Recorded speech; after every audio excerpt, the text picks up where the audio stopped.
Oke, Bismillahirrahmanirrahim. Assalamualaikum warahmatullahi wabarakatuh. Waalaikumsalam warahmatullahi wabarakatuh. Selamat pagi, salam sejahtera bagi kita semua. Salam Om Swastiastu, Namo Buddhaya, salam kebajikan.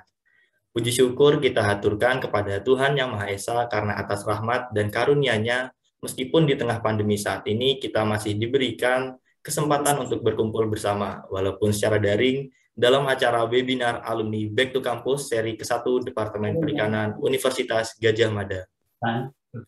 Tidak lupa kami turut mendoakan kepada seluruh keluarga, saudara, dan rekan-rekan hadirin sekalian yang sedang diuji akibat adanya pandemi COVID-19 ini agar diberikan ketabahan dan kekuatan untuk melaluinya. Sebelumnya, izinkan saya untuk memperkenalkan diri. Saya Muhammad Dafadi Pramudia dari Program Studi Aquaculture Angkatan 2019 sebagai Master of Ceremony pada acara webinar pagi hari ini. Yang terhormat Bapak Dr. Jamhari, Sarjana Pertanian Magister Pertanian, Dekan Fakultas Pertanian Universitas Gadjah Mada. Yang kami hormati Bapak Dr. Insinyur Alim Isnan Setio, Magister Sains, Ketua Departemen Perikanan Fakultas Pertanian Universitas Gadjah Mada. Yang kami hormati pula Bapak Dr. Amir Husni, Sarjana Perikanan Magister Pertanian, Ketua Panitia pada acara Hari Ulang Tahun Departemen Perikanan Fakultas Pertanian Universitas Gadjah Mada yang ke-58. Yang kami hormati para narasumber webinar seri ke-1 ini, Bapak Muhammad Abdul Rahman, Sekretaris Dinas Perikanan Kabupaten Situbondo, yang merupakan alumni Departemen Perikanan Angkatan 1971, kemudian Ibu Nur Ahyani, Koordinator Bidang Aquaculture WWE dan merupakan alumni Departemen Perikanan Angkatan 2000, kemudian Bapak Muhammad Ridwan Alimuddin, aktivis, jurnalis, dan pustakawan di Perpustakaan dan Museum Kampung Pambusuang yang merupakan alumni Departemen Perikanan Angkatan 1997. Kemudian para tamu undangan yang terhormat, para peserta webinar, alumni, mahasiswa, Bapak Ibu dosen, dan seluruh hadirin yang saya hormati, selamat datang dan terima kasih atas kehadirannya dalam acara webinar alumni Back to Campus yang ke-1 dengan topik Kemitraan dan Kewirausahaan untuk Kemajuan Kelautan dan Perikanan Indonesia. Marilah kita buka acara pada pagi hari ini dengan mengucapkan basmalah bersama-sama. Bismillahirrahmanirrahim. Bismillahirrahmanirrahim. Sebelum memulai acara, izinkan saya untuk menyampaikan susunan acara webinar pada pagi hari ini. Yang pertama, menyanyikan lagu Indonesia Raya dan Himne Gadjah Mada. Yang kedua, sambutan dan pembukaan oleh Dekan Fakultas Pertanian Universitas Gadjah Mada. Yang ketiga, foto bersama. Yang keempat, paparan dari para pembicara, dilanjutkan dengan sesi diskusi dan tanya jawab. Yang kelima, penutup dan pengumuman. Sebagai acara pertama, para hadirin sekalian, marilah kita menyanyikan lagu Indonesia Raya dan Himne Gadjah Mada secara bersama-sama. Hadirin dimohon duduk dalam posisi tegak.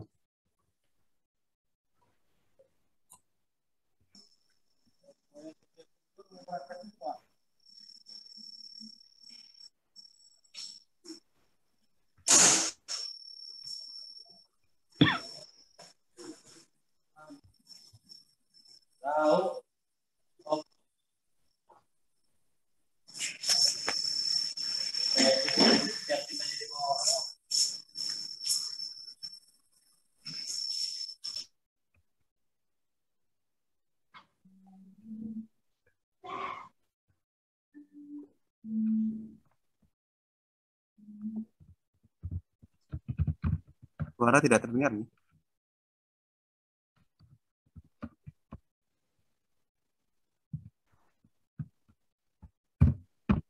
Suara tidak terdengar. Teknisi Mas Yafi bisa mengulang kembali dikarenakan suara tidak keluar.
Baik, terima kasih. Rangkaian acara yang kedua yaitu sambutan dari Bapak Dr. Jamhari, Sarjana Pertanian, Magister Pertanian, selaku Dekan Fakultas Pertanian Universitas Gadjah Mada. Kepada yang terhormat Bapak Dr. Jamhari, saya persilahkan. Terima kasih. Assalamualaikum warahmatullahi wabarakatuh. Waalaikumsalam warahmatullahi wabarakatuh. Selamat pagi dan salam sejahtera untuk kita semua. Yang saya hormati tentunya ini para sesepuh dari Departemen Perikanan, beserta alumninya yang hadir saat ini. Saya kira sangat beragam angkatannya, dari yang paling junior sampai yang paling senior. Oleh karena itu kami mengucapkan terima kasih kepada Bapak Ibu, para alumni semuanya. Dan tentunya ini yang saya hormati tentunya para narasumber. Ada Bapak Muhammad Abdul Rahman dari Dinas Perikanan Kabupaten Situbondo. Kemudian ada Bu Nur Ahyani dari Yayasan WWF Indonesia. Ada Pak Muhammad Ridwan dari Perpustakaan dan Museum Kampung Pambusuang, seluruh pengurus departemen dan para wakil dekan. Puji syukur kita panjatkan kehadirat Allah Subhanahu wa taala, Tuhan Yang Maha Esa. Pada pagi ini kita diberikan kesehatan dan kesempatan untuk bertemu secara daring dalam rangka webinar Alumni Back to Campus yang pertama, dengan tema kemitraan dan kewirausahaan untuk kemajuan kelautan dan perikanan Indonesia. Nah, fakultas sangat mengapresiasi kegiatan ini, yang mana kegiatan ini sangat relevan dengan tema yang saat ini sedang diangkat dan menjadi kebijakan nasional, yaitu MBKM, di mana Merdeka Belajar Kampus Merdeka, di mana kewirausahaan ini menjadi fokus yang sangat didorong oleh pemerintah, utamanya dalam rangka program PEN atau Percepatan Pertumbuhan Ekonomi Nasional. Nah, kami berharap kegiatan ini nantinya akan mengawali kegiatan-kegiatan berikutnya dalam rangka untuk terus menjaga link and match antara kita di kampus dengan dunia industri, dunia birokrasi, di luar kampus, atau bahkan ini dunia internasional, yang kita tidak hanya concern pada pertumbuhan ekonomi sektoral kita, tetapi juga concern pertumbuhan ekonomi itu, pertumbuhan ekonomi sektoral itu harus kita raih secara berkelanjutan. Jadi yang juga saya kira ini dengan 3 narasumber ini termasuk dengan bagaimana kearifan lokal. Nah, ada Kampung Pambusuang juga di situ. Jadi bagaimana kearifan lokal ini bisa kita gali dan kita kembangkan sehingga menjadi unggulan ataupun menjadi penciri dari Indonesia di dalam menggerakkan sumber daya perikanan di berbagai wilayah kita.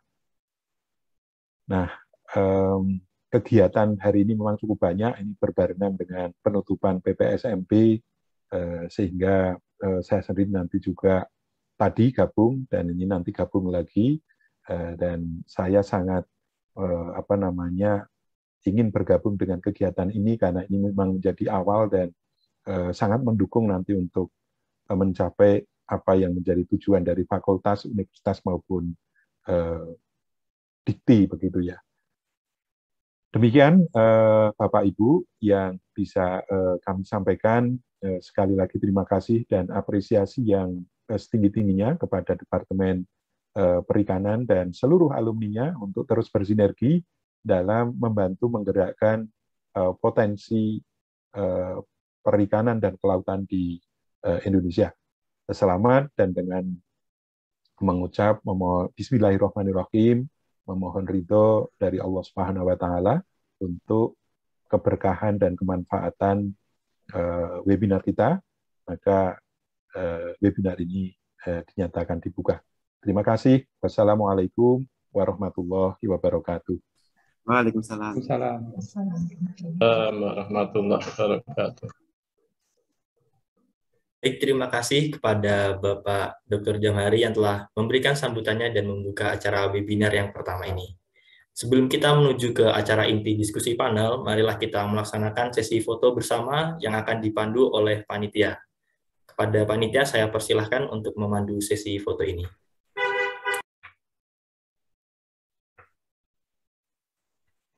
Baik, Bapak, Ibu, dan Saudara, sebelum kita lakukan foto bersama, silakan untuk membuka open kamera.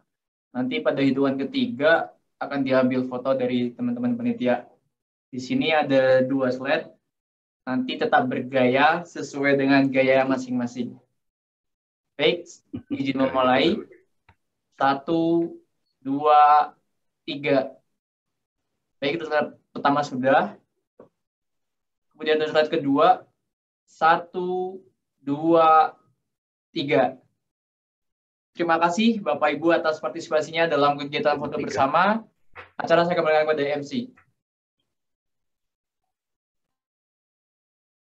Baik, terima kasih. Hadirin sekalian, acara selanjutnya yaitu pemaparan dari pembicara yang akan dipandu oleh moderator, yaitu Ibu Indah Istiqomah, Sarjana Perikanan, Magister Sains, Doctor of Philosophy.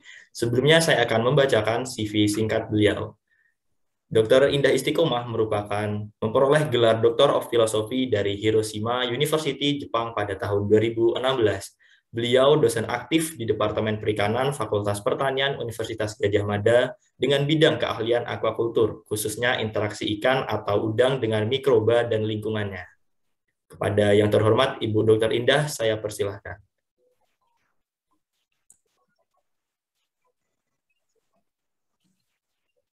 Terima kasih Mas Dava atas perkenalan yang disampaikan. Bapak, Ibu, dan para hadirin yang saya hormati, selamat pagi. Assalamualaikum warahmatullahi wabarakatuh.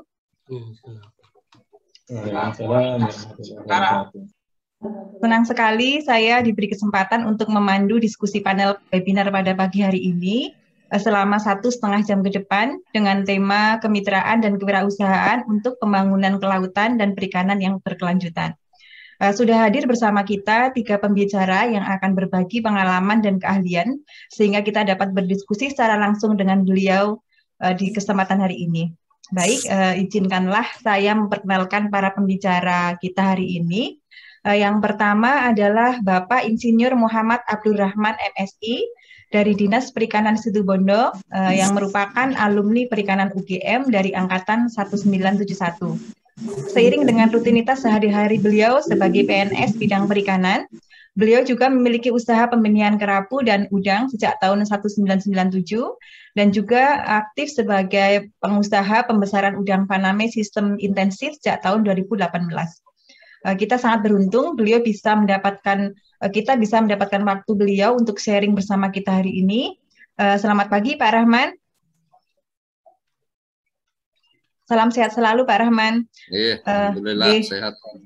Iya, terima kasih Pak Rahman. Pada kesempatan ini Pak Rahman akan menyampaikan topik tentang memajukan sektor kelautan dan perikanan melalui usaha budidaya udang Paname yang menguntungkan dan berkelanjutan. Selanjutnya telah hadir juga bersama kita Mbak Nur Ahyani, SPI MSc. Beliau adalah alumni dari angkatan 2000 yang telah menyelesaikan studi S2 dari Ghent University Belgium pada tahun 2012. Dan beliau saat ini aktif sebagai aquaculture koordinator di WWF Indonesia. Pada kesempatan ini, Mbak Yani akan share aktivitas beliau di WWF dengan tema memajukan sektor kelautan dan perikanan Indonesia melalui NGO. Selamat pagi Mbak Yani. Pagi Mbak Indah. Posisi masih di Denpasar ya? Denpasar. Alhamdulillah Bu Yani bisa hadir ya, sehat-sehat selalu di Denpasar. Iya, terima kasih. Kemudian yang ketiga sudah hadir juga bersama kita cukup jauh ini ya Pak Ridwan, Muhammad Ridwan Alimudin. Beliau adalah alumni Departemen Perikanan UGM dari angkatan 1997 yang saat ini sangat aktif berkontribusi di masyarakat, terutama sebagai jurnalis dan pustakawan di Perpustakaan dan Museum Kampung Pambusuang, Sulawesi Barat. Beliau aktif menulis sejak tahun 2005 dengan berbagai buku yang diterbitkan dan sangat kita familiar. Selamat pagi Mas Ridwan. Selamat pagi Mbak Indah. Terima kasih Mas Ridwan hadir hari ini. Semoga semangat menulis dari Pak Ridwan akan menginspirasi adik-adik mahasiswa dan kita semua. Salam, Pak. Matur nuwun. Demikian perkenalan para narasumber kita. Izinkan saya mengingatkan bahwa alokasi waktu presentasi adalah selama 20 menit untuk setiap presenter. Baik, kesempatan pertama kita akan menyimak pemaparan materi tentang memajukan sektor kelautan dan perikanan melalui usaha budidaya udang faname yang menguntungkan dan berkelanjutan yang akan disampaikan oleh Pak Rahman. Kepada Pak Rahman kami persilahkan.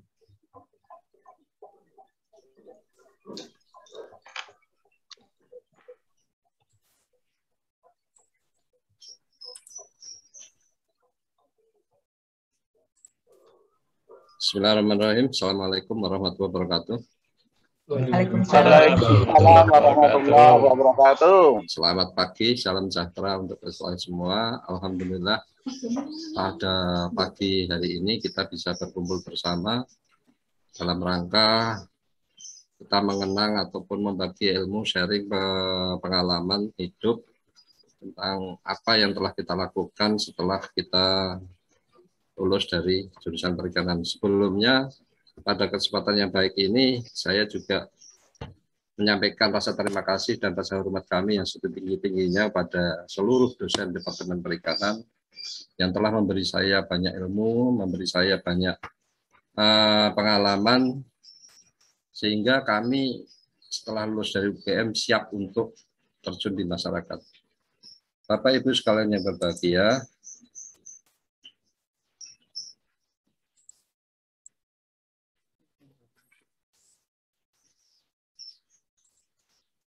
pada kesempatan ini saya akan menyampaikan tentang materi yang dibahaskan adalah tentang memajukan sektor perikanan budidaya faname yang menguntungkan dan berkelanjutan. Perlu Bapak Ibu ketahui bahwa saat ini saya dinasnya adalah di Dinas Perikanan Kabupaten Situbondo sejak tahun 2010.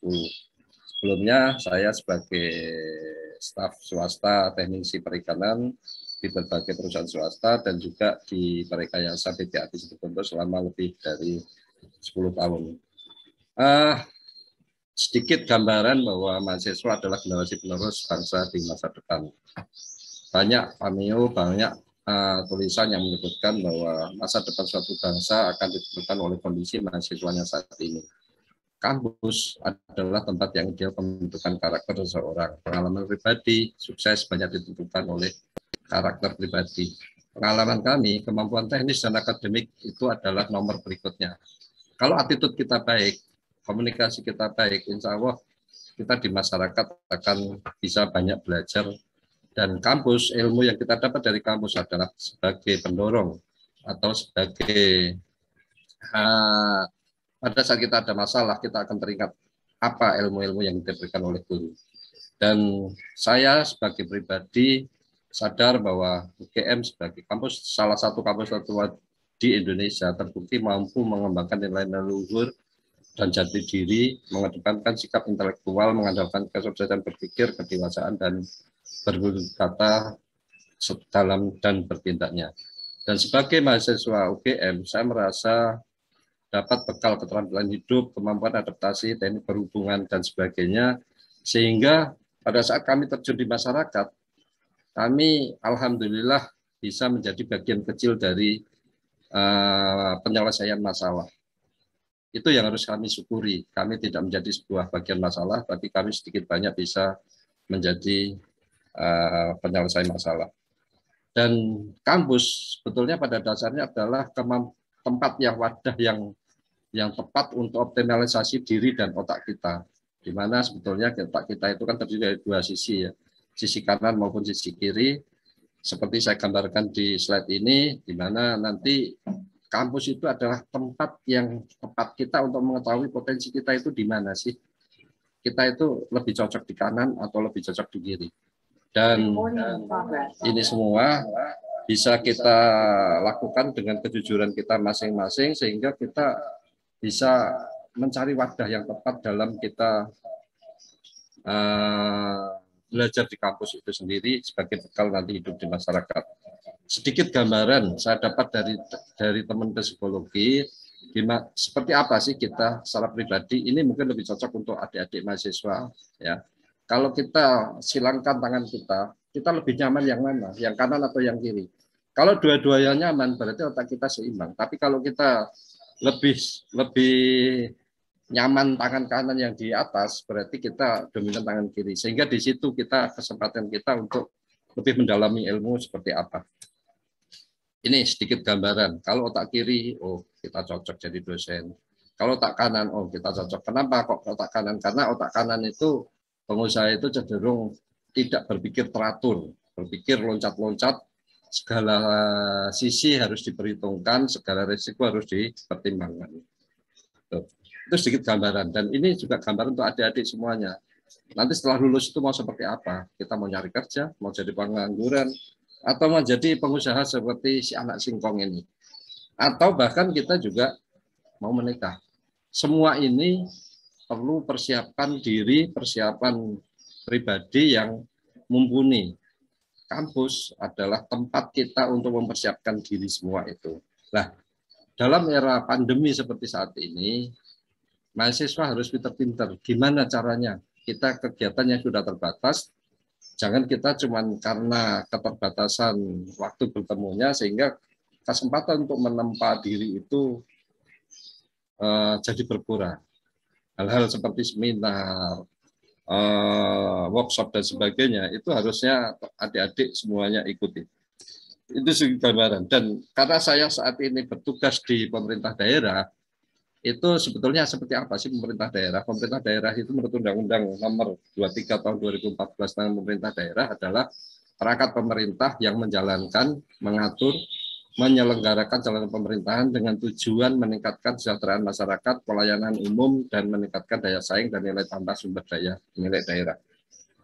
Fungsi pemerintah daerah adalah menyusun kebijakan, mengkoordinasi pelaksanaan tugas pelayanan, memantau dan mengevaluasi serta melaksanakan administrasi pemerintahan. Dalam keseharian, tugas pokok pemerintah adalah menyusun kebijakan, mengkoordinir pelaksanaan kegiatan dan pelayanan dan perlindungan pada masyarakat. Itu tugas pokok dari pemerintah daerah. Sedangkan tugas dinas atau OPD atau organisasi perangkat daerah adalah menyelenggarakan fungsi perumusan kebijakan teknis, pelayanan, pembinaan, pelaksanaan sesuai dengan ruang lingkupnya. Kalau saya di perikanan, berarti saya di ruang lingkup perikanan ini sendiri. Jadi pertanian, nanti di pertanian, di bidang KB, di KB, dan sebagainya. Itu tentang pemerintahan daerah. Dan sekarang ini adalah era otonomi daerah. Apa sih otonomi daerah? Otonomi daerah adalah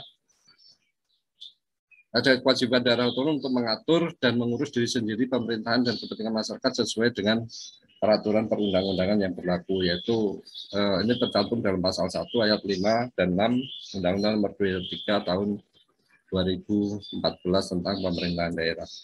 Dan mengapa ada otonomi daerah? Ini adalah amanah reformasi. Amanah reformasi yang dulu cenderung bersifat sentralistik, sekarang cenderung dari bottom up. Dari daerah, dari masyarakat itu sendiri yang melakukan keinginan mau seperti apa, pemerintah tinggal mengikuti. Itu era yang sangat berbeda halnya dengan zaman yang dulu. Sehingga pada kesempatan saat ini, kemampuan kita dalam komunikasi dengan masyarakat adalah sangat diperlukan. Kemampuan kita untuk menyerap aspirasi masyarakat itu sangat diperlukan. Jangan sampai program yang kita jalankan ternyata ditolak oleh masyarakat. Dan ciri dari otonomi daerah adalah fokus pada diri sendiri, fokus pada pemberdayaan masyarakat, menerapkan sistem kompetisi, dan terfokus pada pencapaian misi, tujuan, dan sasaran daerah. Ini fokus di sini lebih banyak. Satu kelemahannya di otonomi adalah karena lebih fokus pada pimpinan daerah yang terpilih, era pilkada ini. Itu yang kadang kita sebagai aparat, kadang kita bingung. Tahun ini begini, 5 tahun berikutnya begini, dan sebagainya. Itu satu kelemahan juga dalam otonomi daerah. Itu ya. Dan dalam otonomi daerah ini, karena keinginan masyarakat itu yang utama, sehingga atau desentralisasi, sehingga musrembang itu menjadi peran penting dalam merencanakan sebuah kegiatan pembangunan di daerah. Dalam pelaksanaan otonomi daerah, biasanya fokus dari pemerintah itu lebih banyak mencari PAD, pendapatan asli daerah. Pelaksanaan otonomi daerah di beberapa daerah telah diwarnai dengan kecenderungan Pemda untuk meningkatkan pendapatan asli daerah. Caranya apa? Mereka banyak yang melakukan dengan jalan pintas, dengan membuat perda-perda yang menjadi pajak daerah atau retribusi. Hal ini mengakibatkan timbulnya biaya ekonomi yang tinggi atau high cost ekonomi. Ini yang sering dipertentangkan antara pelaku-pelaku usaha dengan pemerintah daerah, karena banyaknya pungutan yang banyak dilakukan oleh pemerintah daerah dimanapun, dari Sabang sampai Merauke. Mereka ambil jalan pintas untuk mencapai PAD dengan menaikkan retribusi. Seharusnya pemerintah daerah itu harus bisa mengembangkan governance entrepreneurship atau pemerintah yang mampu menumbuhkan dan mengelola kecakapan wirausaha penduduknya. Ini yang diperlukan sebetulnya di era reformasi ini. Bukan kita menarik retribusi, tapi kembangkan ekonomi seluas-luasnya. Dan saya melihatnya, kampus UGM yang saya dapatkan dulu, itu sangat memberi saya bekal poin-poin, bukan teknis secara keseluruhan, tapi poin-poin itu telah kita dapatkan. Gimana sih pelihara lele, gimana sih pelihara udang dan sebagainya. Nah, poin-poin itulah yang saya kembangkan di masyarakat pada saat saya terjun di masyarakat, dan itu sangat mendasari saya dalam bergaining dengan masyarakat. Dan perlu Bapak Ibu ketahui semua bahwa komoditas udang faname itu merupakan satu komoditas air payung bernilai ekonomis tinggi. Kenapa kok bernilai ekonomis tinggi? Karena pertama, udang faname terbukti menjadi sumber devisa negara. Sangat banyak devisa yang dimasukkan dalam budidaya udang faname. Yang kedua, memiliki keunggulan produktivitas perluasan yang tinggi. Kalau udang windu dulu kita bisa produksi 5-10 ton, itu sudah bagus. Udang faname bisa sampai 50 ton saat ini Bapak Ibu sekalian. Ya. Atau 5 kg per meter persegi. Kenapa kok bisa produktivitasnya tinggi? Karena udang faname hidup di kolom, bukan jalan di dasar gitu ya, bukan jalan di dasar. Sehingga karena hidup di kolom itulah kita volumenya bisa ditingkatkan. Yang kedua, karena hidup di kolom sekarang cenderung petambak itu membuat volume tambak yang tinggi, ketinggian air petakan yang tinggi, sehingga bisa nampung udang lebih banyak. Bahkan sekarang sudah ada tren tambak-tambak yang dengan kedalaman lebih dari 2 meter. Ya, itu produktivitasnya bisa sangat tinggi. Saya pernah datang ke satu petambak di daerah Situbondo, produktivitas per hektarnya itu bisa sampai 150 ton, antara parsial sampai panen akhir size 20. Itu. Yang ketiga, kenapa bernilai ekonomis tinggi? Karena volume dan nilai ekspor terus meningkat. Kenapa kok volume ekspor terus meningkat? Karena variasi olahan udang faname itu sangat banyak. Di negara-negara maju, olahan-olahan udang itu menjadi sebuah camilan, menjadi sebuah makanan ringan pada saat perjalanan dan sebagainya. Sehingga post-storage di sini sudah mengikuti. Ada yang cuma udang tok, ada yang udang dengan roti dan sebagainya. Seperti burger tapi isinya udang. Itu yang variasi olahan itu yang banyak itulah yang meningkatkan volume dan nilai ekspor dari udang faname. Dan karena itu permintaan pasar juga terus meningkat. Ini merata, yang memasukkan udang faname itu merata. Berbeda dengan kerapu. Kalau kerapu itu cenderung ras kuning saja. Kalau udang faname dari ujung barat dunia sampai ujung timur dunia semuanya mengkonsumsinya. Dan yang terbaru saat ini telah berkembang penerimaan pasar pada semua size, baik size kecil maupun size besar. Size kecil juga banyak diterima sekarang untuk pasar-pasar tempat-tempat wisata.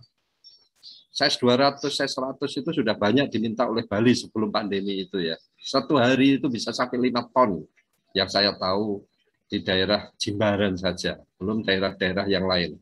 Dan juga size besar pun juga tidak kalah. Ini satu gambaran udang yang di gambar tengah bawah ini, itu ya sekitar size 70-60, 60-70. Nah, udang faname itu sebetulnya karena potensi yang besar itu, sehingga orang berlomba-lomba untuk produksinya. Tapi tidak semudah seperti itu yang kita dapatkan. Dan dosen-dosen kita sebetulnya sudah memberi clue-cluenya, kita peliharanya seperti apa. Kita peliharanya seperti apa, tapi bukan memberi teknis secara keseluruhan, teman, kunci-kuncinya. Pelihara udang faname pada prinsipnya adalah gimana kepintaran kita untuk mengelola lingkungannya. Karena pelihara udang faname itu kan kita dalam sebuah sistem akuatik yang hidup, bukan kegiatan manufaktur yang mati, tapi hidup. Nah, karena hidup inilah kita sangat dinamis. Ilmu planktonologi sangat berperan, ilmu limnologi juga berperan, ilmu tentang kualitas air, ilmu tentang penyakit dan sebagainya itu sangat berperan untuk mencapai target budidaya yang bagus agar kita tetap menjaga lingkungan yang bagus agar target budidaya tercapai.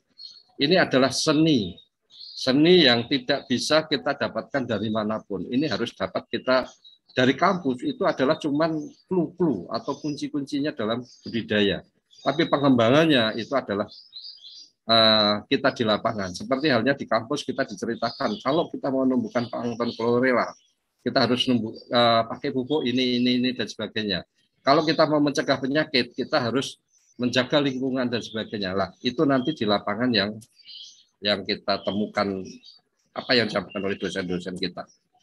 Dan perkembangan terbaru dari budidaya udang faname saat ini adalah budidaya udang faname sudah bisa dikembangkan di lahan sempit. Saya menyebutnya adalah butterfan. Kebetulan Situbondo adalah kita yang pertama mengembangkan budidaya udang faname.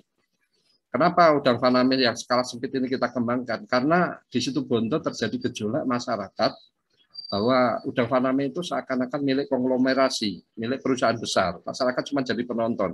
Sehingga kita kembangkan budidaya udang faname seperti lele dalam terpal. Kita sebut butterfan, terpal faname. Ini potensi untuk teman-teman yang bergerak di bidang pemberdayaan masyarakat untuk pengembangan peningkatan kesejahteraan masyarakat pesisir. Ya, sangat mudah. Dengan lahan sekitar 50 meter persegi sudah bisa menghasilkan keuangan yang tidak sedikit. Terus perkembangan yang lain adalah kita berkembang budidaya yang tadi saya sebutkan supra intensif. Produktivitasnya sudah sangat tinggi, sampai 150 ton, 100 sampai 150 ton. Ya, ini sedikit gambaran tentang butterfan. Butterfan itu adalah menjawab tantangan masyarakat. Gimana jangan sampai budidaya udang faname menjadi sebuah mercusuar yang masyarakat cuma bisa melihat. Harus pelaku usaha dengan modal yang besar, lahan yang luas yang bisa dilakukan. Sehingga kita coba kembangkan budidaya udang faname dengan lahan sempit ukuran 50 meter persegian. Teknologinya sangat sederhana, yang penting dapat air laut. Dan ini, teknologi ini sudah ditengok oleh banyak pihak, termasuk dari OIE ya. Kita pengembangannya seperti apa, CPIB-nya memenuhi syarat atau tidak, ternyata sangat mungkin untuk dikembangkan di masyarakat untuk pengentasan kemiskinan. Ini sedikit gambaran budidaya udang faname skala rumah tangga atau yang kita sebut butterfan. Dengan lahan 5 kali 5 kali 1,35, ini kolamnya ya, ketinggiannya air 1,35, 2 biji aja per siklus produksi kita bisa dapat sekitar 7.200.000. Sangat banyak dalam waktu 2 bulan. Berarti per bulannya bisa pendapatan 3,5. Dengan lahan yang sangat sempit seperti ini, bisa dapatkan seperti ini. 1 tahun bisa dapat sekian, 5 siklus. Jadi kalau diambil rata-rata berarti dengan lahan sekitar 50 meter persegi bisa mendapatkan pendapatan sekitar 3 juta lebih, 3 jutaan per bulan. Sangat cukup untuk dan teknologinya sangat mudah dikerjakan baik oleh ibu-ibu pun memungkinkan. Dan ini masalah yang timbul di budidaya udang faname itu kenapa? Karena kerusakan lingkungan yang banyak timbul. Kenapa kok terjadi kerusakan lingkungan? Karena pakan yang kita berikan pada udang faname itu hanya sekitar 20 sampai 40% yang dimanfaatkan untuk pertumbuhan. Sisanya terbuang dalam berbagai bentuk, baik urin, feses, maupun moltingannya dan sebagainya. Dan kotoran yang tidak dihasilkan ini itu menjadi bumerang pada lingkungannya, bisa merusak lingkungannya. Akibatnya DU turun, BU-nya cenderung naik, dan sebagainya. Udangnya menjadi stres, makan menurun, dan berakibat pada ikan mudah sakit. Ini sedikit gambaran pakan yang kita berikan itu hanya sekitar 20-40 gram aja yang dipakai untuk pertumbuhannya. Ini pun sudah sangat menguntungkan. Ini sudah sangat menguntungkan. Ya, dengan pakan yang banyak terbuang dan hanya sedikit yang dipakai untuk pertumbuhan, itu resiko kerusakan lingkungannya untuk tinggi. Ya, disinilah peran pemerintah masuk. peran pemerintah di sini harus menjaga jangan sampai budidaya ini merusak lingkungannya. Kita harus membuat aturan yang jelas, kita harus mengedukasi masyarakat dengan baik dan sebagainya. Dan kita sebagai aparat sipil, kalau kita mau edukasi, paling tidak kita juga tahu ilmunya dan syukur-syukur kita melakukannya. Sehingga dengan mudahnya masyarakat percaya pada diri kita dalam melakukan penyuluhan. Nah, akhir-akhir ini banyak muncul bagi wabah penyakit. Dan ini semua sebetulnya muaranya satu. Karena lingkungannya sudah tidak seimbang, nitrogen naik, keseimbangan plankton bakteri sudah tidak seimbang, sehingga muncullah berbagai wabah penyakit itu sendiri. Apa yang harus dilakukan? Apa peran pemerintah di sini? Peran pemerintah di sini adalah kita harus bisa mengimplementasikan permen tentang pengelolaan limbah budidaya udang di tambak. Ini yang harus kita sampaikan terus-menerus. Inilah peran pemerintah dalam menjaga keberlanjutan usaha budidaya udang faname. Nah, IPAL itu apa sih? IPAL itu adalah perangkat teknis besar perlengkapannya untuk memproses buangan sisa budidaya. Dan biar buangan sisa budidaya ini, jangan kita sebut limbah ya, itu buangan.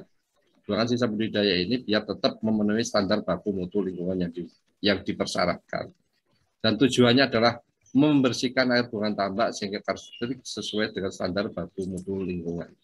Dan IPAL itu adalah tujuannya adalah untuk mengolah tambak, mengolah buangan tambak agar kembali seperti baku mutu budidaya pada umumnya dan tidak mencemari lingkungan agar budidaya biota-biota yang ada di darat dan air dapat tetap hidup dan tumbuh secara layak.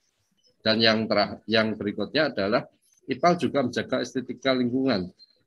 Akibatnya buangan tidak berbau, tetap jernih dan sebagainya, serta yang terakhir menghindari terjadinya konflik antara pengguna sumber daya air. Ini budidaya udang, ini lipalnya. Bapak, Ibu, adik-adik bisa melihat buangannya seperti apa, akan berwarna keruh sekali. Nah, ini kalau tidak diolah dengan dengan IPAL yang baik, ini akan berakibat buangan ini mencemari lingkungan. Saya kira itu, dan ini saya sedikit gambaran bahwa saya bangga sebagai Kagama, meskipun saya ora pati pintar, saya tidak begitu pintar saya terus terang ya. Tapi karena materi atau bimbingan dari dosen-dosen kita semua, sehingga alhamdulillah saya bisa mendapatkan kunci-kunci dalam kita bermasyarakat. Dan semoga perikanan kita tetap kompak, tetap bisa berjaya dalam segala ini. Saya kira itu, dan mohon maaf jika ada kekurangan yang dihasilkan, dan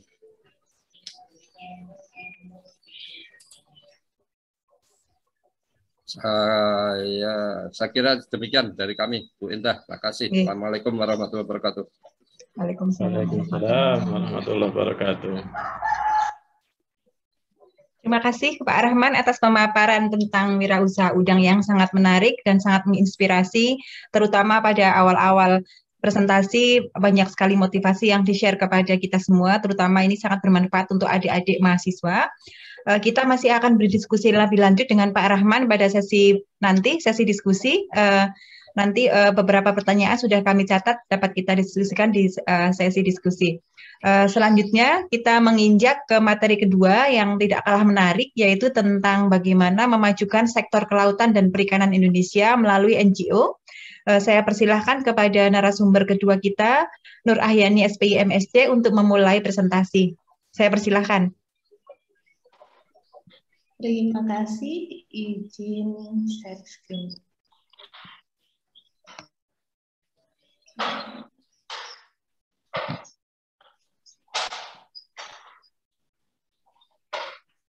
Ya, sebelumnya terima kasih saya ucapkan selamat pagi, Assalamualaikum warahmatullahi wabarakatuh.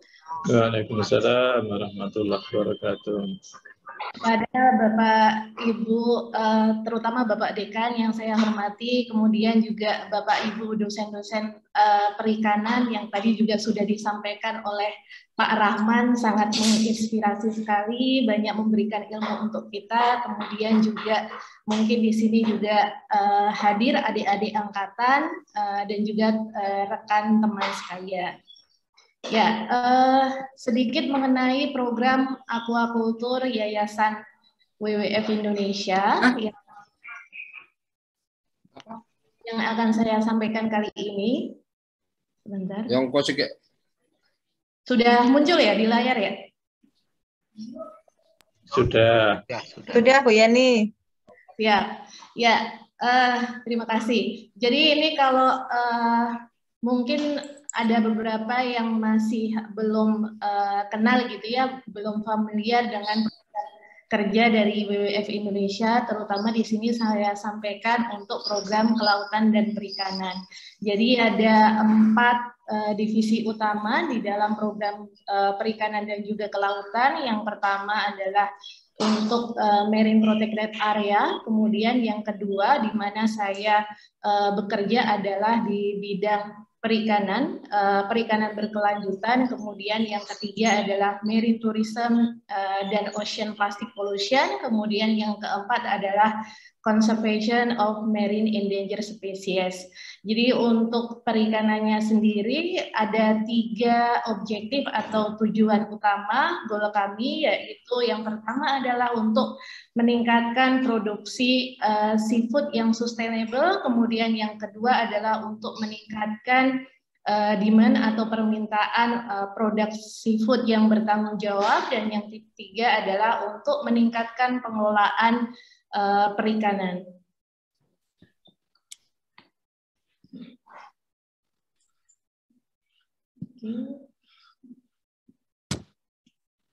Ya, selanjutnya bagaimana kita bekerja dalam program perikanan. Nah, ini lebih khusus lagi, kita bekerja dengan 2 skala ya, baik itu skala kecil maupun skala industrial.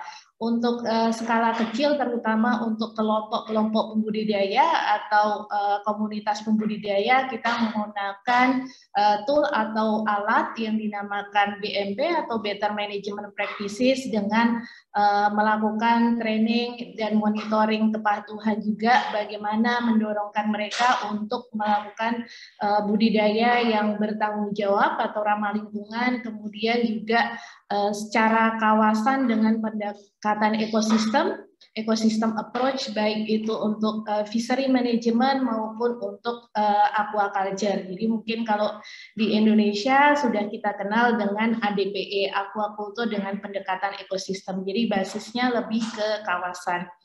Kemudian kita juga memiliki pendekatan untuk market terutama untuk domestic market ya, terutama ini untuk hasil produk dari teman-teman yang membudidayakan dalam skala tradisional atau skala kecil.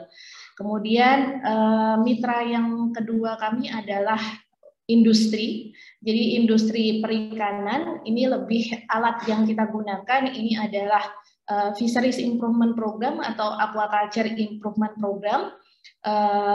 Standar yang digunakan untuk pengukuran adalah Marine Stewardship Council atau kalau untuk aquaculture itu Aquaculture Stewardship Council. Kemudian kita juga approach market baik itu ekspor maupun untuk domestik. Oke, ya ini lebih khusus lagi sebenarnya untuk program perikanan budidaya yang sekarang ini saya kawal. Tadi saya sudah sebutkan bahwa ada Aquaculture Improvement Program ya, perbaikan perikanan budidaya menuju ASC. Jadi biasanya yang kita lakukan di awal terhadap mitra adalah menilai praktik yang ada, yang kita namakan adalah analisa kesenjangan ya terhadap sertifikasi ASC. Jadi sering kami ditanya kenapa WWF mendorongkan sertifikasi ASC atau Aquaculture Stewardship Council. Jadi sertifikasi ASC ini adalah third party certification, artinya dia yang membuat standar dengan yang menilai standar itu adalah beda gitu ya. Jadi pihak ketiga, nanti auditornya pihak ketiga, kita namakan dengan conformity assessment body. Kemudian ada 2 aspek yang sangat diperhatikan dalam standar ini. Yang pertama adalah aspek lingkungan, di mana dengan standar ini praktek budidaya diminimalkan mungkin untuk dampaknya terhadap lingkungan. Kemudian yang kedua adalah aspek sosial.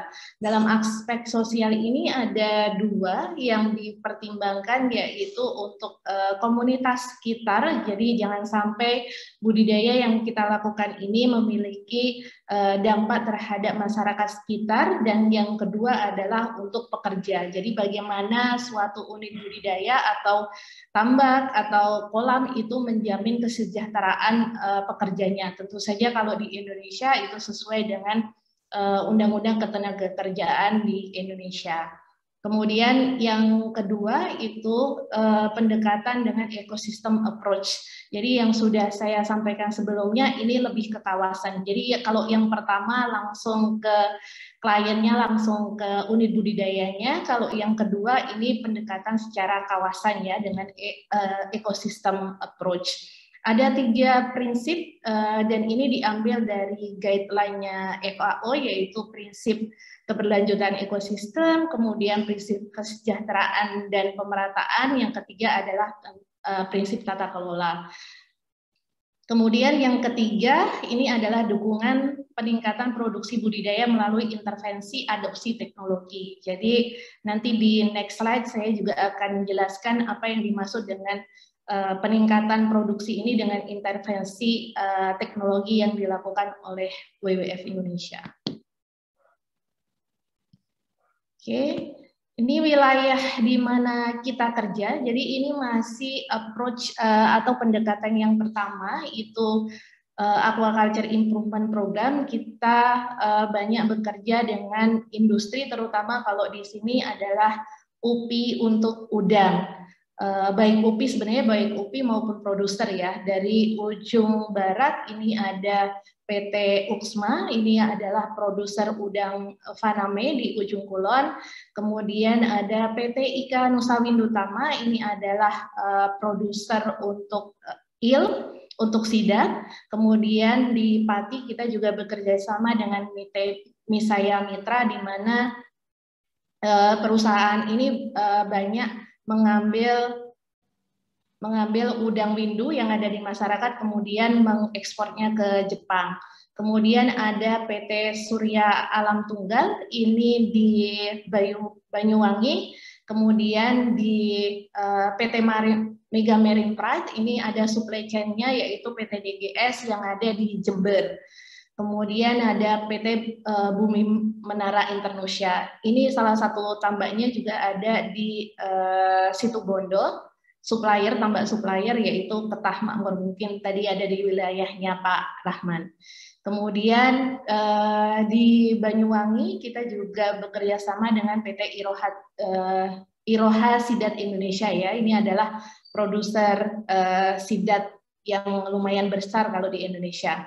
Kemudian bergerak ke timur, ke Bali, kita bekerja sama dengan PT AMBU Mina Utama, di mana mereka memproduksi kakap dan kerapu di Sumber Kima. Jadi ada perusahaan produsernya bernama PT Bali Barangmundi. Kemudian di utara kita memiliki kerjasama dengan PT Mustika Minanusa Aurora. Dan sebenarnya kalau ini adalah gambaran untuk industrinya, kita bekerja juga, tadi sudah saya sampaikan, kita bekerja untuk small scale aquaculture banyak di wilayah MPA ya, terutama untuk rumput laut di Wakatobi, di K, dan di Alor. Oke, ini capaiannya untuk yang approach yang pertama, produk yang tersertifikasi ASC saat ini yang terfasilitasi dari WWF adalah sebesar 1.661 ton per tahun. Jadi ini dihasilkan oleh perusahaan baik itu yang memproduksi Faname atau udang windu di Jawa Timur sekarang ini. Jadi masih di Jawa Timur, yang lainnya masih berproses gitu ya.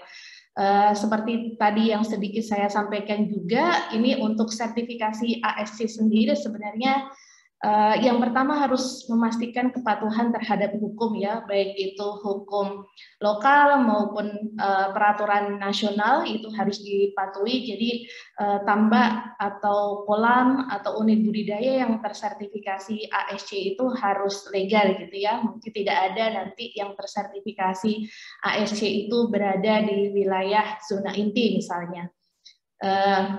Kemudian juga memiliki sertifikat kepemilikan, kemudian juga memiliki, kalau dipersyaratkan pemerintah standar sertifikasi CPIP, maka itu juga tambak tersebut harus memiliki sertifikat itu. Kemudian yang kedua adalah meminimalisir dampak terhadap lingkungan ya. Jadi ini kalau tadi Pak Rahman juga sudah sampaikan, jangan sampai limbah budidaya kita itu mencemari lingkungan, maka sangat bagus sekali menerapkan IPAL. Nah ini adalah salah satunya juga di sini gitu ya, meminimalisir dampak lingkungan. Biasanya kalau di ASC ini kita ukur bagaimana buangan nitrogen fosfatnya ke lingkungan, bagaimana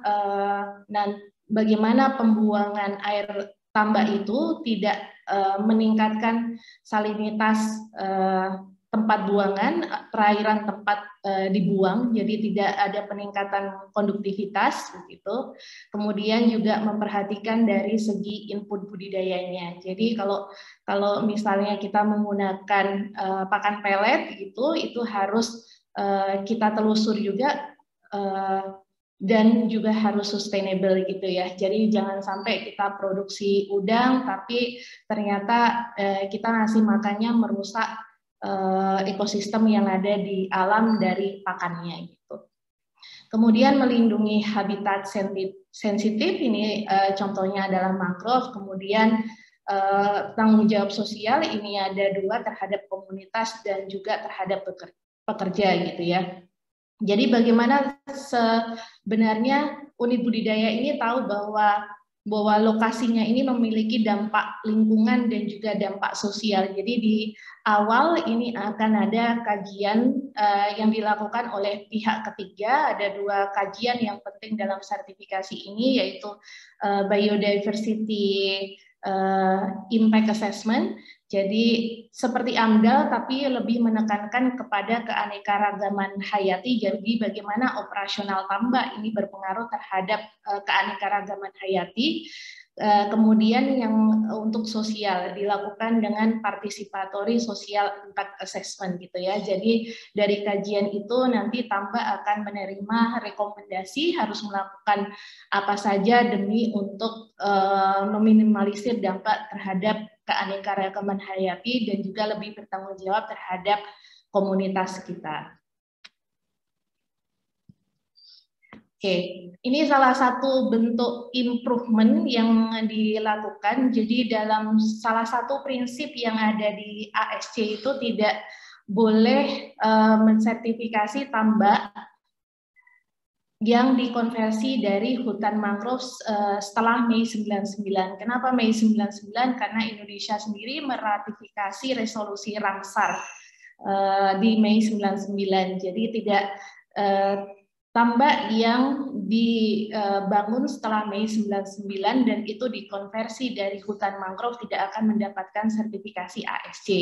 Tetapi tambak yang sebelum Mei 99 itu sudah dibangun dari konversi hutan mangrove itu berkewajiban untuk melakukan kompensasi dengan melakukan penanaman mangrove sebesar 50% dari kawasan yang telah dikonversi atau unit budidaya yang telah dikonversi. Jadi misalnya yang paling berat sebenarnya ini pekerjaan di Kalimantan ya, karena Kalimantan adalah biasanya tradisional, terus kemudian wilayah tambaknya itu besar, satu tambak bisa 25 hektar. Jadi kalau mendaftarkan dalam sertifikasi ini 4 tambak aja 100 hektar, dia harus atau perusahaan tersebut harus melakukan rehabilitasi mangrove sebesar 50 hektar gitu ya, bisa beli pulau sendiri untuk melakukan rehabilitasi. Nah ini adalah contoh saja rehabilitasi yang kami fasilitasi di kakinya Sulawesi gitu ya, di Sulawesi Selatan, ada di berbagai daerah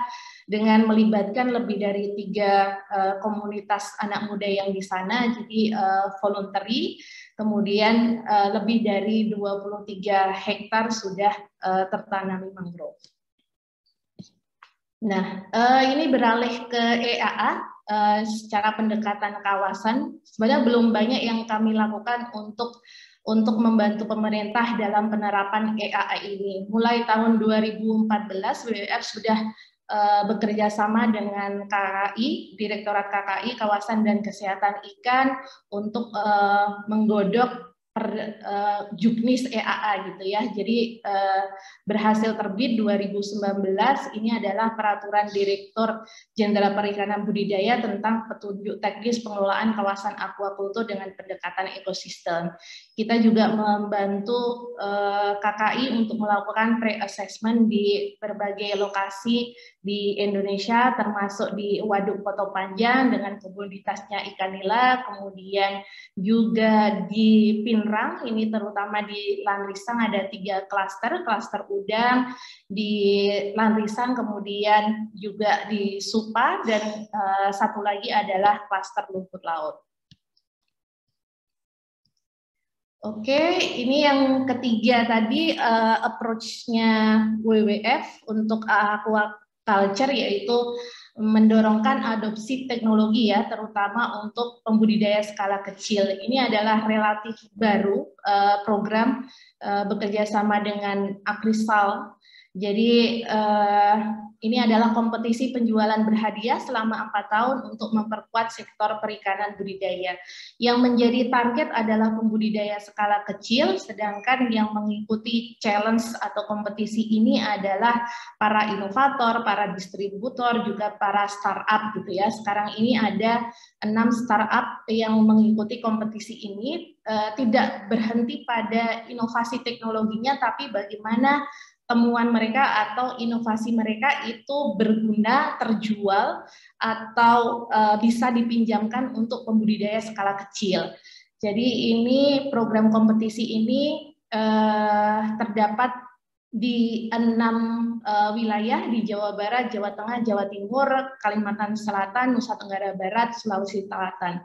Ini baru mulai bulan Mei dan akan berlangsung selama 4 tahun. Jadi akan ada 4 periode kompetisi gitu ya. Mungkin saat ini juga para kompetitor atau para peserta masih kesulitan dalam penjualan karena terutama karena kondisi COVID, PPKM gitu ya, jadi tidak leluasa untuk melakukan penjualan atau peminjaman. Jadi ini salah satu caranya bagaimana kami mendorongkan supaya pembudidaya skala kecil ini mendapat akses teknologi gitu ya, yang berupa aerator maupun auto feeder. Ya, sekian dari saya. Terima kasih. Ada kurang dan lebihnya mohon maaf. Assalamualaikum warahmatullahi wabarakatuh. Waalaikumsalam warahmatullahi wabarakatuh. Terima kasih Mbak Yani atas presentasi yang sangat menarik. Ada banyak sekali pemaparan ya, info-info update tentang kegiatan-kegiatan WWF itu ya, diantaranya termasuknya adalah 3 approach yang ditempuh gitu ya, adanya dukungan sertifikasi dan rehabilitasi lingkungan, dukungan penerapan EAA maupun adopsi teknologi kepada masyarakat. Ada banyak pertanyaan untuk Bu Yani, tapi masih kita keep dulu, kita menginjak ke narasumber yang ketiga, sudah hadir juga bersama kita, Mas Ridwan. Beliau akan memaparkan tentang pengalaman beliau, sharing session beliau tentang kegiatan social entrepreneurship yang dikembangkan oleh beliau di sana. Kesempatan kepada Pak Ridwan kami berikan, silahkan. Ya, terima kasih. Assalamualaikum warahmatullahi wabarakatuh. Ini saya sangat bangga dan terharu bisa berada di tengah-tengah bapak-bapak teman-teman sekalian yang jadi guru saya selama kuliah kurang lebih 8-9 tahun di UGM. Ada Pak Rustadi, Pak Bambang, Pak Susilo, Mas Suwadi, Pak Warmam. Mudah-mudahan ada juga Pak Heri, Bu Retno, dan Pak Probosuno. Juga teman-teman yang ada di sini ada tadi saya lihat Mbak Eti dan teman-teman yang 97, 98, Pak Mas Dodi dan Mbak Tasya. Jadi saya diminta untuk menyampaikan sekilas tentang apa yang kami lakukan selama ini, paling tidak semenjak saya meninggalkan Yogyakarta beberapa saat setelah gempa bumi 2006 sampai sekarang. Jadi yang lebih banyak yang saya lakukan saat ini adalah kegiatan literasi, dan saya sangat bersyukur karena apa yang saya lakukan selama ini fondasinya itu dari UGM, dari sewaktu kuliah di Perikanan UGM. Jadi sewaktu saya kuliah itu untuk menambah karena kami di daerah itu agak kurang kiriman untuk menambah uang kuliah atau kehidupan sehari-hari, saya sering fotokopi diktat dan beberapa buku berbahasa Inggris, dan saya jual. Dan ada juga untuk koleksi pribadi. Nah, untuk koleksi pribadi itu saya selalu pasang foto saya di situ.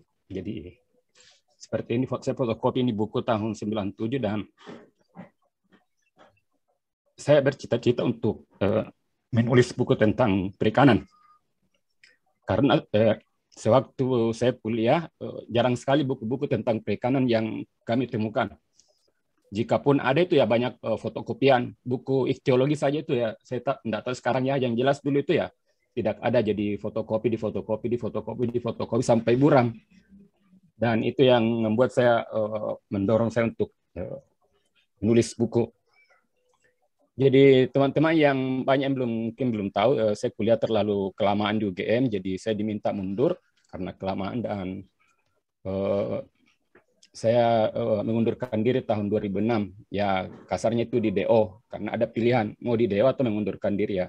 Saya pilih mengundurkan diri karena ada daftar nilainya. Tapi yang baiknya karena UGM tetap menganggap saya sebagai alumni. Jadi itu.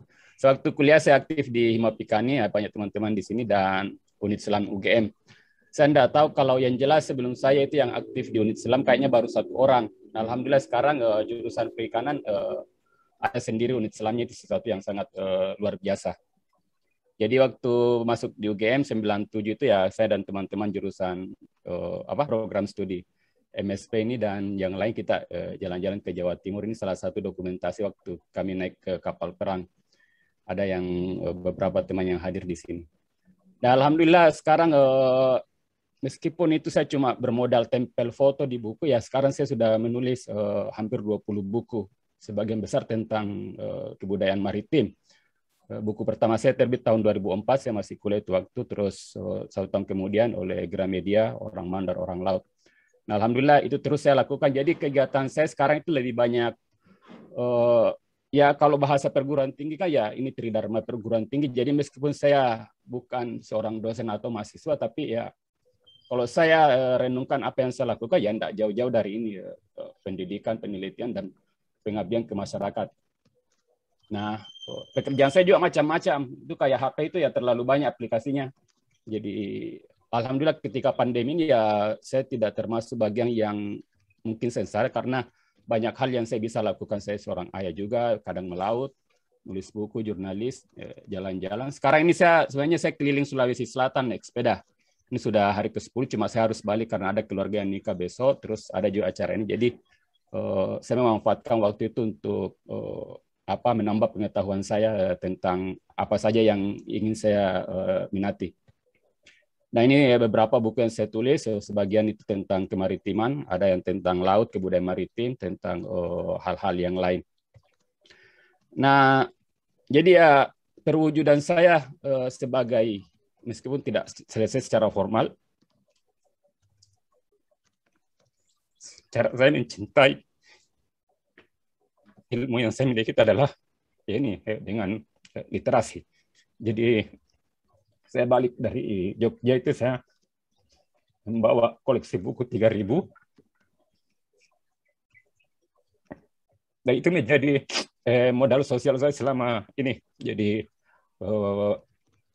sampai sekarang itu setelah balik dari Jogja saya menjadi instruktur, diajak salah satu mentor saya dari Prophet Ehime University, Pak Oso, mungkin ada beberapa teman yang kenal di sini. Jadi saya sering diajak untuk terlibat di kegiatan-kegiatan untuk mengajak anak muda lebih mencintai laut.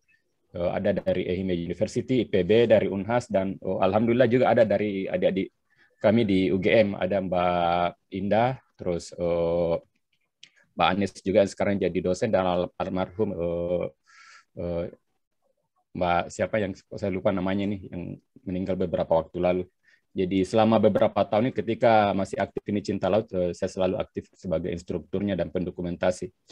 Nah, di 2015 oleh juga alumni UGM, tapi dari teknik nuklir, dari orang Sulawesi, kurator di Bentara Budaya di Kompas, Kak Nirwan Arsuke itu meminta saya untuk membuat semacam perpustakaan terapung. Karena ya kebetulan beberapa teman-teman itu budayawan di Makassar, di Jakarta, itu mengenal saya sebagai seseorang yang menggeluti tentang kebudayaan maritim. Jadi singkat cerita, dibuatlah perahu pustaka yang namanya itu Patingal Luang, seorang tokoh dari Sulawesi Selatan yang poliglot, mencintai pengetahuan, dan pada masanya itu dia sudah memiliki bola dunia kalau tidak salah abad ke-17. Yang cuma kalau tidak salah itu cuma 2 yang punya di Eropa, 1 sama di Sulawesi Selatan.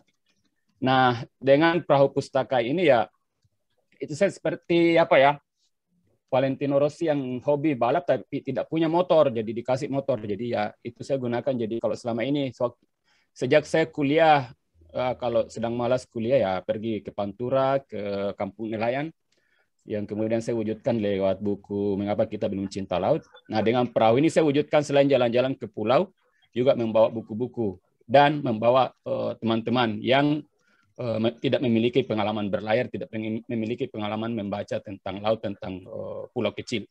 Ini menjadi sesuatu yang saya sangat syukuri karena ada perahu ini. Dan karena ini unik, ini diapresiasi oleh banyak pihak. Seperti ini saya waktu menjadi konstruktor, konsultan pembuatan perahu rempa di musim yang dipamerkan selama beberapa bulan di musim nasional. Dan saya sebelum saya aktif di perahu pustaka ini, saya sudah aktif mendalami tentang ilmu-ilmu kemaritiman, baik perikanan maupun yang budaya yang mempraktekkan cara-cara itu ya, dalam hal ini nelayan.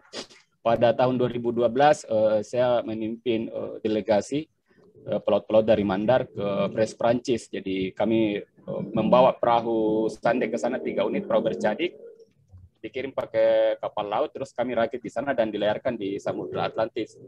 Terus 2017 saya bersama mentor saya Horst Liebner dari antropolog Jerman menjadi konsultan juga untuk pembuatan perahu yang mirip-mirip dengan yang ada di Borobudur. Jadi ini kami pamerkan selama beberapa bulan juga di Leeds di Belgia 2017. Dan yang baru-baru ini sebelum pandemi terlibat dalam sebagai tim pelayaran replika perahu pencari tripan dari Makassar ke Australia. Jadi selama 40 hari berlayar ke Australia dari Makassar sampai ke Darwin. Jadi ini kegiatan saya selama ini lebih banyak mendokumentasikan budaya, terus cara-cara penangkapan ikan. Ada naskah yang saya tulis atau buku yang saya terbitkan itu tebalnya 600 halaman tentang kebaharian Mandar. Itu saya tulis bukan dalam, kan biasanya mahasiswa itu tulisan pertama dan terakhirnya adalah skripsi. Jadi ya saya menulis untuk mendokumentasikan kebudayaan maritim itu ya semacam inisiatif pribadi. Ini yang harus kita miliki teman-teman generasi muda ya. Tidak harus karena skripsi baru nulis, tapi ya di luar itu juga idealnya.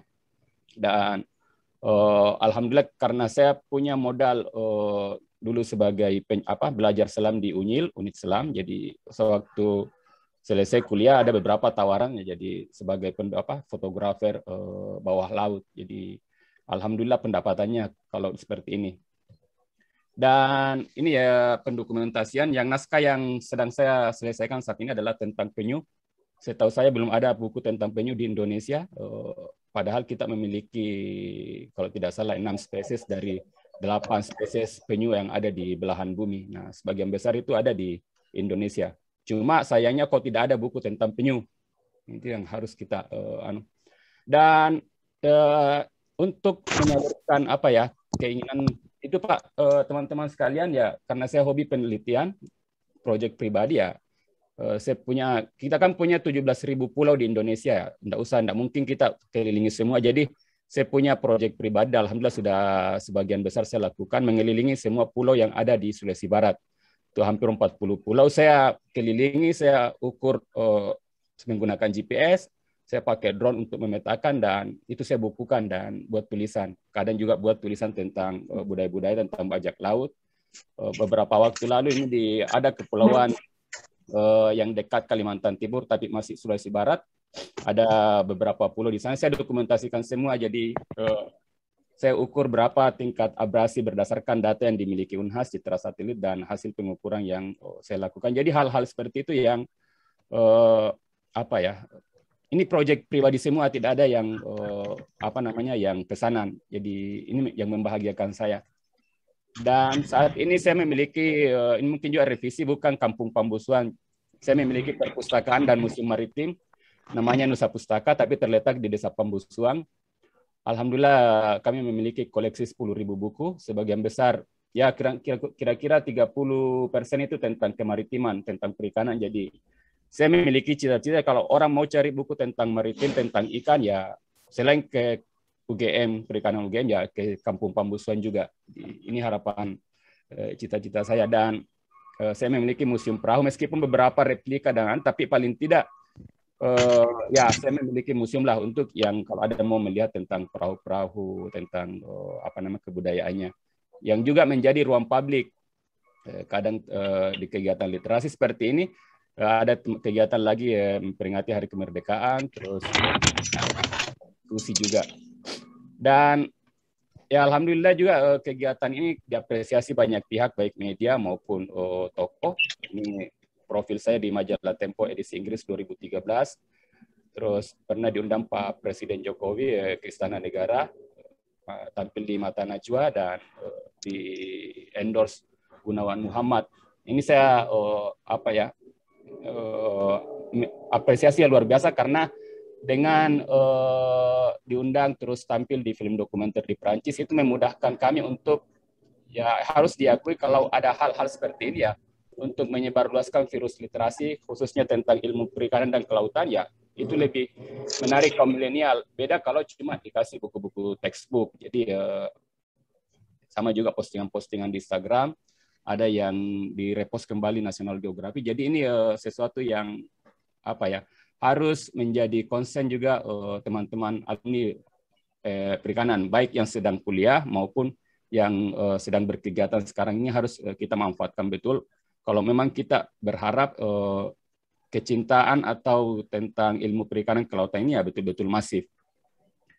Dan saya juga memanfaatkan media sosial. Jadi kalau saya sedang membuncah, sedang mood-moodnya, ya saya buat tentang saya membuat seri tentang mengenal penyu. Terus saya juga membawa teman-teman anak muda monitoring mangrove, ilmu yang kami dapatkan dulu yang diberikan Pak kalau tidak salah Pak Probo, terus dari biologi tentang ekologi pesisir dan lain-lain, dan juga tentang perikanan secara umum. Jadi modal pengetahuan yang saya dapatkan selama kuliah di UGM ya hampir selalu saya gunakan, yang memang tidak terbayangkan sebelumnya akan dijadikan konten di YouTube, tapi ya itu menjadi modal penting sekarang ini. Dan saya juga berkolaborasi dengan beberapa teman-teman anak muda saya yang memiliki perhatian terhadap kemaritiman. Ada saya jadi pembina penasehat seperti ini. Setiap tahun kami membawa ke pulau tidak berpenghuni untuk melatih cara bertahan hidup, terus mengenalkan mangrove, tentang terumbu karang, cara bagaimana transek. Itu yang ilmu itu cuma didapatkan di jurusan perikanan atau kelautan, tapi yang anak-anak muda ini yang tidak punya background atau latar belakang hal itu, ya kita berikan. Itu sesuatu yang luar biasa, karena ya mereka memiliki ketertarikan itu. Dan saya juga berbahagia karena ilmu yang dulu kita anggap menjadi urutan kesekian kalau memilih perguruan jurusan, ya ternyata ya menurut saya itu sangat bermanfaat dan banyak yang meminati sekarang. Dan seperti ini ada beberapa pulau kosong yang kita jadikan laboratorium hidup. Ini terakhir Juli kemarin, dan saya juga posting ke YouTube. Ya harapannya ya ini menginspirasi banyak orang, khususnya anak-anak muda. untuk lebih mencintai laut. Dan ini sebelum terakhir, apa yang kita lakukan itu idealnya didokumentasikan, apapun mau ditulisan, mau postingan, mau status atau apa, tapi idealnya itu harus didokumentasikan agar itu menjadi khasanah pengetahuan yang mudah dilacak, mudah menjadi landasan ilmiah. Karena pasti banyak yang lebih memiliki banyak pengalaman, tapi karena itu tidak dituliskan, ya pengalamannya itu cuma ada di otak. Nah, idealnya ini didokumentasikan. Jadi ya hal-hal seperti inilah yang saya lakukan selama ini, yang mudah-mudahan ini cukup menginspirasi teman-teman khususnya yang masih kuliah. Dan apa yang kami lakukan ini ya fondasi atau modal sosial, modal awalnya itu adalah apa yang kami dapatkan di UGM. Dan meskipun saya tidak selesai secara formal, itu saya tidak ada masalah dengan itu, karena ya mungkin ada hikmahnya. Saya mengutip atau menceritakan kisah, kalau tidak salah itu waktu ada perang, ada seorang panglima muslim itu ketika dia menyerang Eropa, dia membakar perahunya supaya prajuritnya tidak ada keinginan untuk kembali atau keinginan untuk melarikan diri. Nah, saya seperti itu. Jadi jangan sampai kalau saya punya ijazah ya pasti macam-macam, daftar apa daftar komisioner, daftar pegawai atau apa. Padahal di hal-hal seperti ini harus ada yang menjaga gawang. Kalau semua mau jadi Messi sama Ronaldo, ya harus ada juga yang jadi back atau penjaga gawangnya. Jadi itu yang bisa saya sampaikan. Sekali lagi terima kasih buat panitia yang meminta kami untuk saling berbagi di kesempatan kali ini. Terima kasih. Assalamualaikum warahmatullahi wabarakatuh. Waalaikumsalam warahmatullahi wabarakatuh. Inspiratif banget, inspiratif betul. Ya, terima kasih Pak Ridwan atas sharing pengalaman dan aktivitas yang sangat menginspirasi. Banyak hal yang telah dilakukan oleh Mas Ridwan sejak masa-masa di mahasiswa hingga saat ini yang tetap stick pada pembangunan literasi maritim dan perikanan. Saya lihat ada banyak testimoni yang muncul di chat room tentang kebanggaan dan atas kontribusi Pak Ridwan. Bahkan ada juga yang menjuluki Pak Ridwan sebagai Bill Gates-nya UGM. Itu ya. Baik, Bapak Ibu hadirin sekalian, kita sampai pada sesi diskusi. Sesi yang saya yakin sudah ditunggu-tunggu oleh kita semua gitu. Mungkin mohon izin saya membagi sesi diskusi. Pertama adalah akan saya bacakan pertanyaan-pertanyaan untuk Pak Rahman. Nanti saya lanjutkan untuk pertanyaan narasumber kedua dan narasumber ketiga. Untuk kepada Pak Rahman ada banyak pertanyaan. Mungkin saya bacakan terlebih dahulu dua pertanyaan terlebih dahulu untuk ditanggapi Pak Rahman. Yang pertama adalah bagaimana ini pertanyaan dari mahasiswa Levin Almer Asher, bagaimana cara membentuk mental gitu untuk para adik-adik yang masih baru saja terjun ke dunia perikanan, mungkin bahkan masih belum lulus gitu.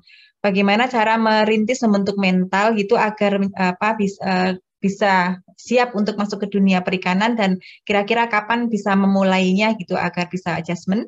Kemudian yang pertanyaan yang kedua adalah tentang posisi dual fungsi Pak Rahman sebagai aparatur negara dan sebagai pengusaha gitu. Bagaimana keuntungan dan kelemahan kedua peran tersebut gitu. Kemudian bagaimana tips-tips agar bisa mengoptimalkan peran ganda tersebut. Kepada Pak Rahman kami persilahkan. Terima kasih. Mungkin yang pertama ya tentang memulai usaha. Itu seperti tulisan ini lah. Orang pati pinter tapi solutif. Itu aja. Kita jadi orang yang solutif. Ya, seperti Kagama itu ya. Kagama itu harus jadi orang yang solutif. Kenapa? Karena sedikit share dari pengalaman kami. Untuk jadi pengusaha itu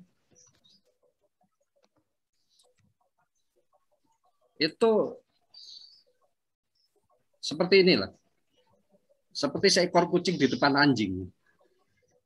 Kalau kita nggak bisa jalan-jalan, ya anjing nggak akan bisa nyebrang jalan itu. Jalan aja sudah. Jalan aja. Dan itu tidak akan bisa didapat dari bangku kuliah. Bangku kuliah cuma ngasih clue, kunci-kuncinya. Ya, termasuk ini gambar yang kanan ini. Kalau kita bayangkan, ini saya jalan kaki untuk menjadi seorang pengusaha, saya uji nyali. jalan kaki di atas api. Kalau kita pikirkan, nggak akan bisa selesai, nggak akan kita bisa jalan. Nggak akan berani kita jalan. Ini saya uji coba tahun 2005 kalau nggak 2006 gitu ya. Ternyata begitu jalan aman saja. Tapi kalau adik-adik perhatikan di belakang ini ada merah. Ini ember isinya air, itulah ilmunya. Ada sesuatu yang harus kita jalanin gitu ya. Jadi jangan terlalu banyak berpikir untuk memulai usaha. Ya, gunakan otak kanan tadi. Nah, tapi tetap semuanya perlu ilmu, perlu attitude, skill, dan pengetahuan. Pengetahuan kita udah dapat dari kampus. Attitude kita harus kembangkan diri. Skill harus kita dapatkan. Sehingga perbanyaklah magang di tempat-tempat usaha. Itu untuk memulai usaha. Itu yang pengalaman pribadi kami ya. Jadi, dan langkah-langkah memulai bisnis itu adalah pertama, jangan serakah. Jangan terus kita pengen keuntungan yang berlebih. Seperti tadi ceritakan Pak Ridwan. Pak Ridwan mulai mungkin nulis dari kecil-kecil, fotokopi dipasang template fotonya karena punya keinginan yang besar. Dari itu dia menginspirasi, akhirnya saya bisa nulis dan sebagainya. Terus yang kedua, tahu diri, potensi diri kita. Potensi diri kita jangan melihat cuma dari modal. Potensi diri itu yang utama adalah skill, kemampuan kita. Kita kemampuannya baru budidaya skala rumah tangga, ya jangan kita berpikir bisnis tambah intensif gitu ya. Saya untuk terjun ke tambah intensif setelah 10 tahun lebih saya berkecimpung di dunia pembenihan udang dan ikan. Dan yang ketiga, nikmati proses itu. Jangan sebentar-bentar ngeluh, jangan sebentar ngeluh. Pak Ridwan kalau nggak punya mental yang kuat, dia disuruh mundur dari UGM bisa down dia. Tapi dia punya obsesi. Nikmati proses itu. Akhirnya sekarang, mohon maaf Pak Ridwan, eksistensi Bapak sudah diakui. Eksistensi Bapak diakui. Itu sebuah, itu dari hasil dari proses yang dilakukan oleh Pak Ridwan. Dan banyak-banyaklah bergaul dengan komunitas entrepreneur, pelaku usaha. Pengen jadi pengusaha, tapi kumpulnya adalah dengan tukang parkir. Ngumpulnya dengan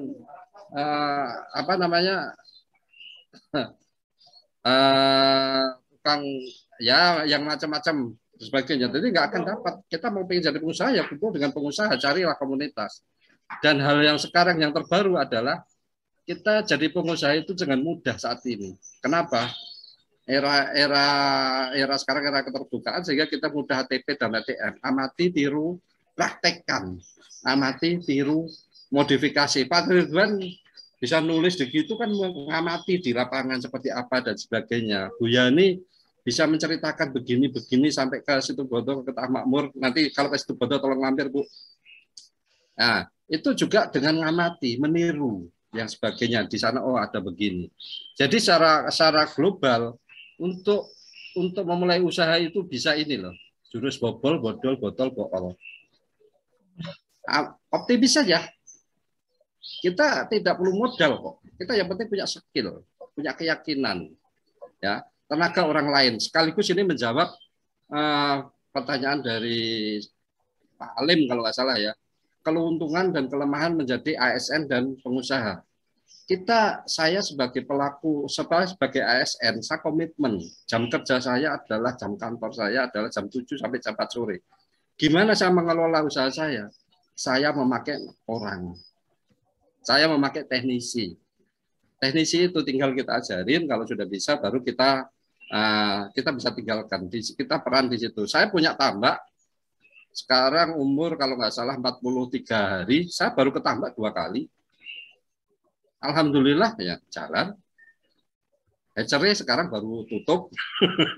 Ya nikmati proses itu. Karena apa tutup? Karena pesawatnya ke Vietnam baru susah gitu ya. Ya sudah hatchery tutup, nanti jalani gitu ya.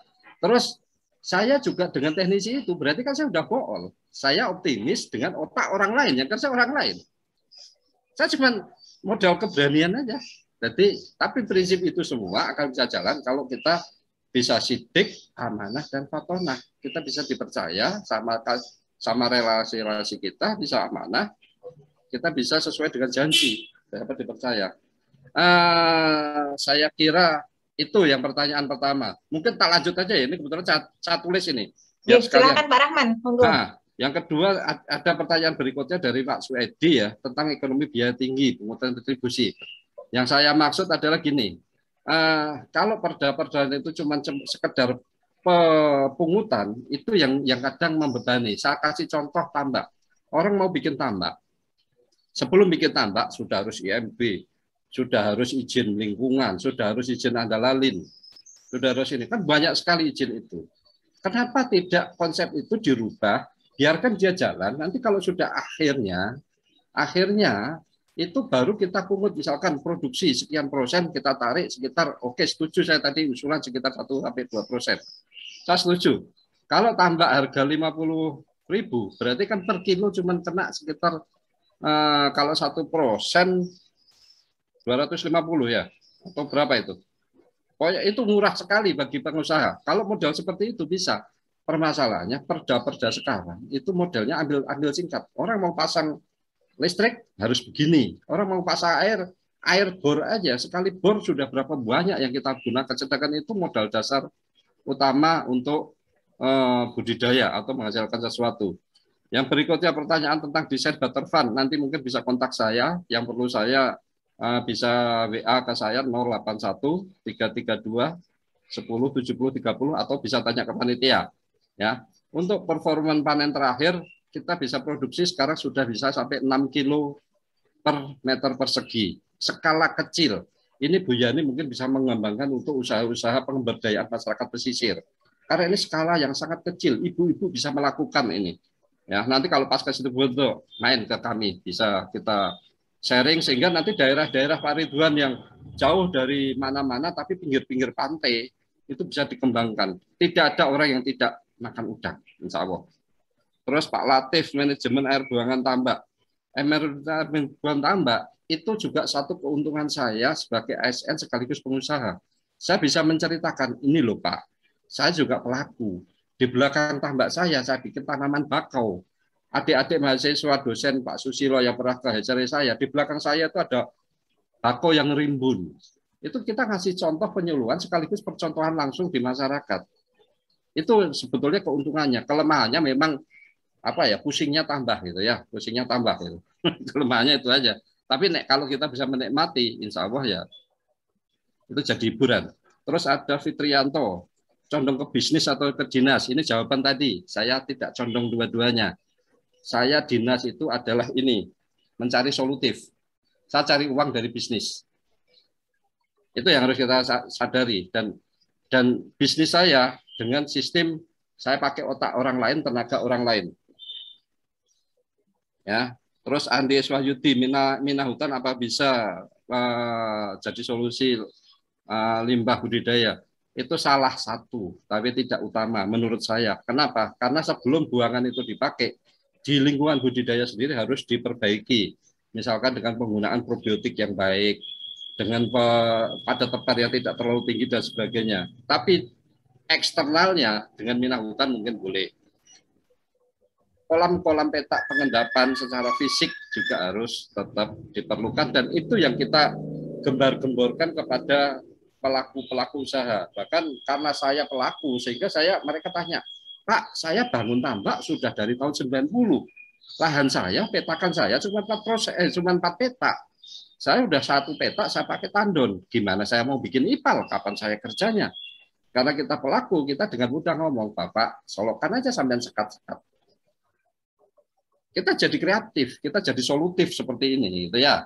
Agama harus bisa solutif seperti ini. Saya kira itu, Bu Endah, makasih. Terima kasih Pak Rahman atas tanggapan yang sangat komprehensif gitu atas beberapa pertanyaan. Mungkin selanjutnya kita move ke narasumber kedua, ke Mbak Yani. Ada pertanyaan ini mungkin saya bacakan singkatnya. Yang pertama dari mahasiswa, apakah WWF mengeluarkan program magang khusus bidang aquaculture? Jika ada, apa yang harus disiapkan agar bisa mendaftar? Kemudian informasi tentang program kemitraan yang ditawarkan oleh WWF yang bisa dikolaborasikan dengan universitas, kira-kira di program apa saja?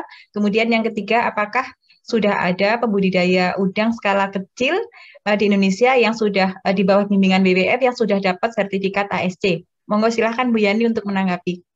Ya, terima kasih. Yang pertama untuk magang ya. Untuk magang ya memang biasanya kita terbuka. Jadi cukup kirim email nanti pengen di bidang apa gitu ya. Maksudnya BWS sebenarnya tidak menutup kemungkinan juga tidak hanya dalam bidang perikanan budidaya, tapi tadi juga ada divisi-divisi yang lainnya gitu ya. Jadi kalau untuk di budidaya sendiri, kalau pas lagi kita ada project atau program gitu, insya Allah bisa gitu. Misalnya untuk dalam waktu dekat ini kita akan melakukan kajian untuk trial sebenarnya untuk protokol bagaimana transportasi dan handling glass eel yang sesuai gitu ya, yang baik, karena belum ada panduannya sama sekali. Jadi kita akan bekerja sama dengan Balai Riset untuk melakukan trial gitu ya. Jadi mungkin itu bisa juga mahasiswa nanti bergabung ke dalam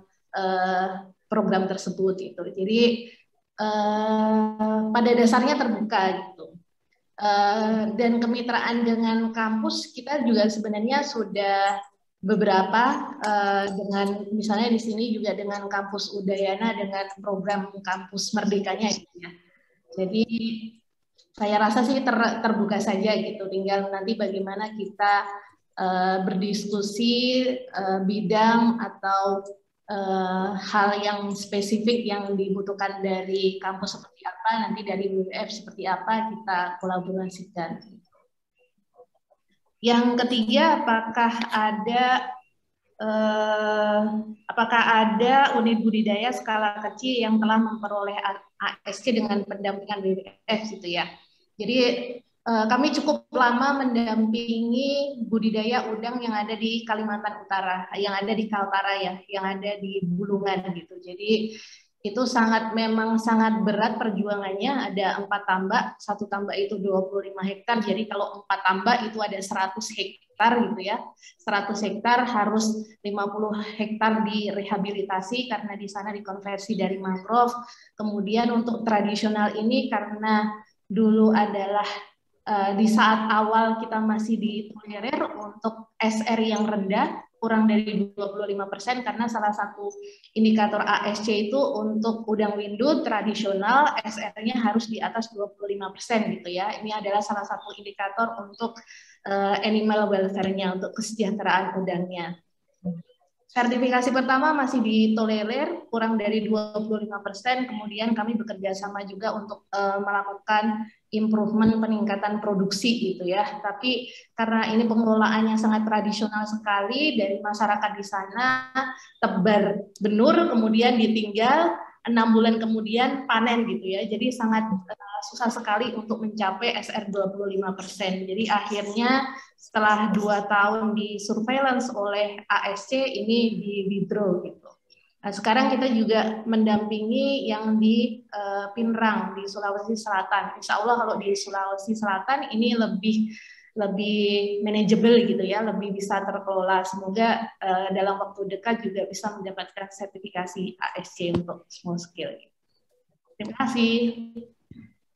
Terima kasih Bu Yani, sangat menarik sekali ya. Ternyata pemaparan dari BWF ada peluang-peluang yang terbuka gitu untuk magang mahasiswa, bahkan bisa juga untuk berkolaborasi dengan kampus gitu ya, dan juga banyak program-program pendampingan yang sudah ditawarkan. Mungkin kita bisa ke Pak Ridwan. Ada beberapa pertanyaan, yang paling banyak adalah apresiasi Pak Ridwan gitu, bahwa ini aktivitas Pak Ridwan ini sangat menginspirasi gitu. Beberapa yang bertanya adalah apa tips agar bisa tetap produktif menulis buku, kemudian selama milestone yang dicapai Mas Ridwan ini apa ada kira-kira kendala apa yang terasa paling berat gitu, yang paling berkesan bagi Pak Ridwan. Silahkan Pak Ridwan untuk bersharing. Ya, terima kasih atas pertanyaannya. Jadi kalau kendala itu ya, kebetulan saya suka naik sepeda ya, itu wajar ada tanjakan. Jadi bagi pesepeda itu bukan halangan karena ya dianggap dari semacam Jadi apapun itu pasti. Cuma ya itu tadi seperti yang disampaikan Pak Rahman, sejauh mana kita menikmati hambatan itu. Sama juga berlayar ya, bisa saja cuaca cerah tiba-tiba ada angin kencang, hujan deras. Yang penting adalah bagaimana kita tuh sudah siap dengan mitigasi. Jadi harus apa yang kita lakukan ketika ada hal-hal seperti itu. Jadi itu menjadi pengalaman tersendiri, karena kalau kita tidak pernah mengalami hambatan ya kita tidak tahu apa jalan keluarnya. Jadi pasti ada. Cuma karena hal ini saya sukai, saya cintai, jadi itu ya dinikmati saja. Sama juga kegiatan menulis. Jadi saya menulis itu lebih semangat untuk menjadikan itu sebagai khasanah pengetahuan. Makanya itu ya saya sering posting di Facebook apa yang saya temukan yang saya di media sosial, dalam arti mencicil pengetahuan itu. Dan karena saya sadar buku adalah saat ini adalah sesuatu yang masih dianggap yang terbaik untuk merekam pengetahuan, ya ujung-ujungnya itu adalah buku. Dan kalau kita mau berpikir pragmatis adalah buku itu ya bisa menjadi semacam portofolio bagi kita untuk ya aktif di bidang lain. Jadi meskipun saya kan tidak ada gelar, tidak ada secara formal, tapi alhamdulillah saya bisa kadang sejajar satu panel dengan profesor, dengan doktor, karena ya saya menulis buku dan pengetahuan praktis. Karena kalau kita cuma ngomong saja, tidak ada buku yang dibaca orang yang menjadi landasan apakah seseorang itu dia bisa diukur pengetahuannya, ya agak kurang. Terus kita harus sadari menulis buku itu kalau berdasar royalti saja itu kan cuma 10-15%. Jadi misalnya bukunya 60.000, kita dapat kotor lah setelah pajak ya paling 6.000 rupiah. Kalau buku-buku antropologi, buku perikanan kan paling 1.000 eksemplar dicetak, itu kan tidak seberapa. Tapi karena kita nulis buku ya diundanglah pembicara yang kadang honornya satu kali bicara itu ya beberapa juta rupiah. Nah itu yang harus teman-teman sadari bagaimana merekam. Tapi itu menjadi diapresiasi oleh pihak lain ketika kita konsisten di situ.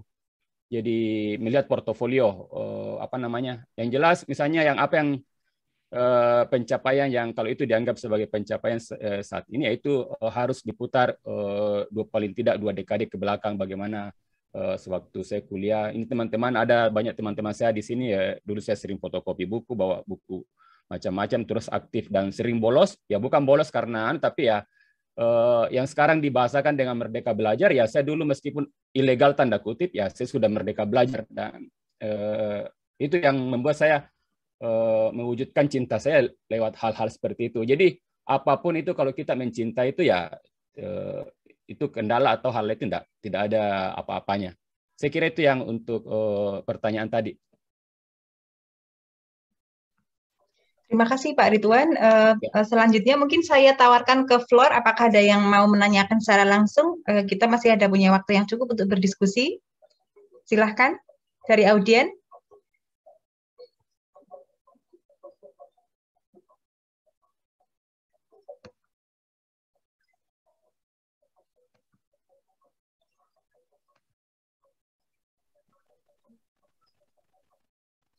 Baik, sambil menunggu pertanyaan dari audiens, mungkin saya menyampaikan pertanyaan ke Pak Rahman tentang bisnis pembenihan tadi yang disampaikan Pak Rahman tentang udang gitu ya. Karena Pak Rahman juga punya pengalaman di ikan kerapu gitu. Menurut Pak Rahman, mungkin ini agak berbeda ya, tapi sebenarnya masih di konteks wirausaha mariculture gitu. Apakah menurut Pak Rahman bisnis pembenihan kerapu itu masih prospektif gitu? Kalau untuk kita bandingkan dengan komoditas ikan kakap, kira-kira seperti apa perbandingannya?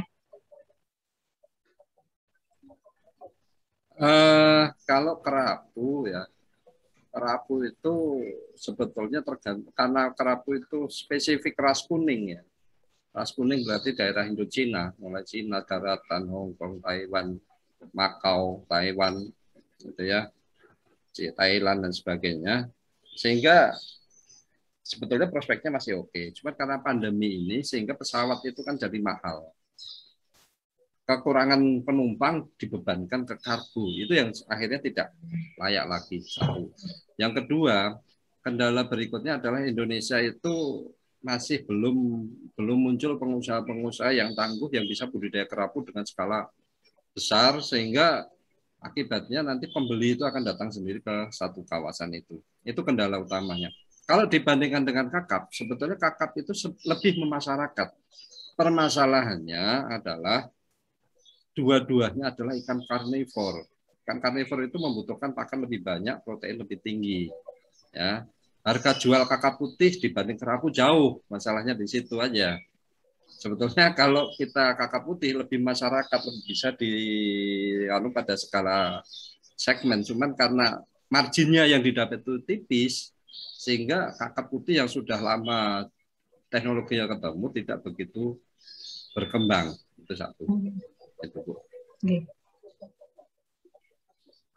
Oke, terima kasih Pak Rahman. Selanjutnya kepada Bu Nur Ayani, mungkin ada sharing dari BBF, apakah program-program ke depan gitu masih fokus pada udang gitu, atau ada rencana untuk ASC di komoditas freshwater misalnya ikan nila gitu, atau mungkin sidat nih ya, tadi disampaikan sudah mulai beberapa program pengembangan budidaya sidat gitu. Silahkan, monggo Bu Yani bisa memberikan informasi.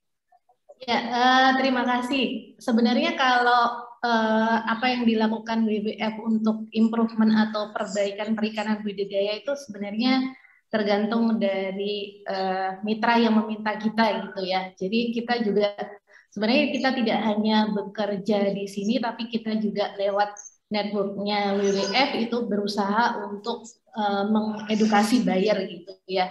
Jadi salah satu mungkin yang saya bilang berhasil itu adalah untuk buyer Jepang gitu ya. Jadi untuk buyer-buyer yang ada di Jepang itu sudah melakukan investasinya untuk mendukung produser yang ada di Indonesia. Jadi jangan kami bilang sih jangan hanya minta saja udang yang ramah lingkungan, tapi kamu juga harus kontribusi gitu ya.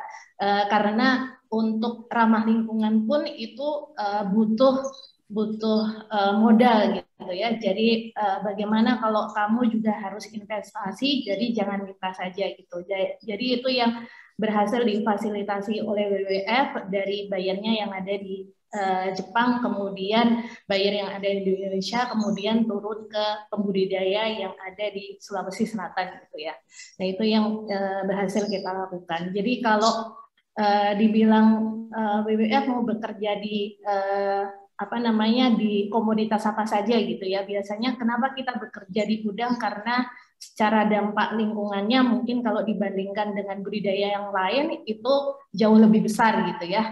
Karena pakan full, kemudian di daerah pesisir, effluentnya juga bisa mencemari lingkungan kalau kita tidak kendalikan, kemudian secara habitat kritis juga gitu. Jadi untuk perikanan air tawar atau freshwater kita sebenarnya terbuka saja, karena untuk program kita yang untuk peningkatan adopsi teknologi pun itu komoditasnya ada ikan nila, ada ikan emas gitu ya, ada pangasius, kita juga sudah mulai masuk di situ. Jadi tidak hanya mendorongkan ke ASC, jadi mendorongkan juga untuk adopsi teknologi untuk smallholder farmer gitu.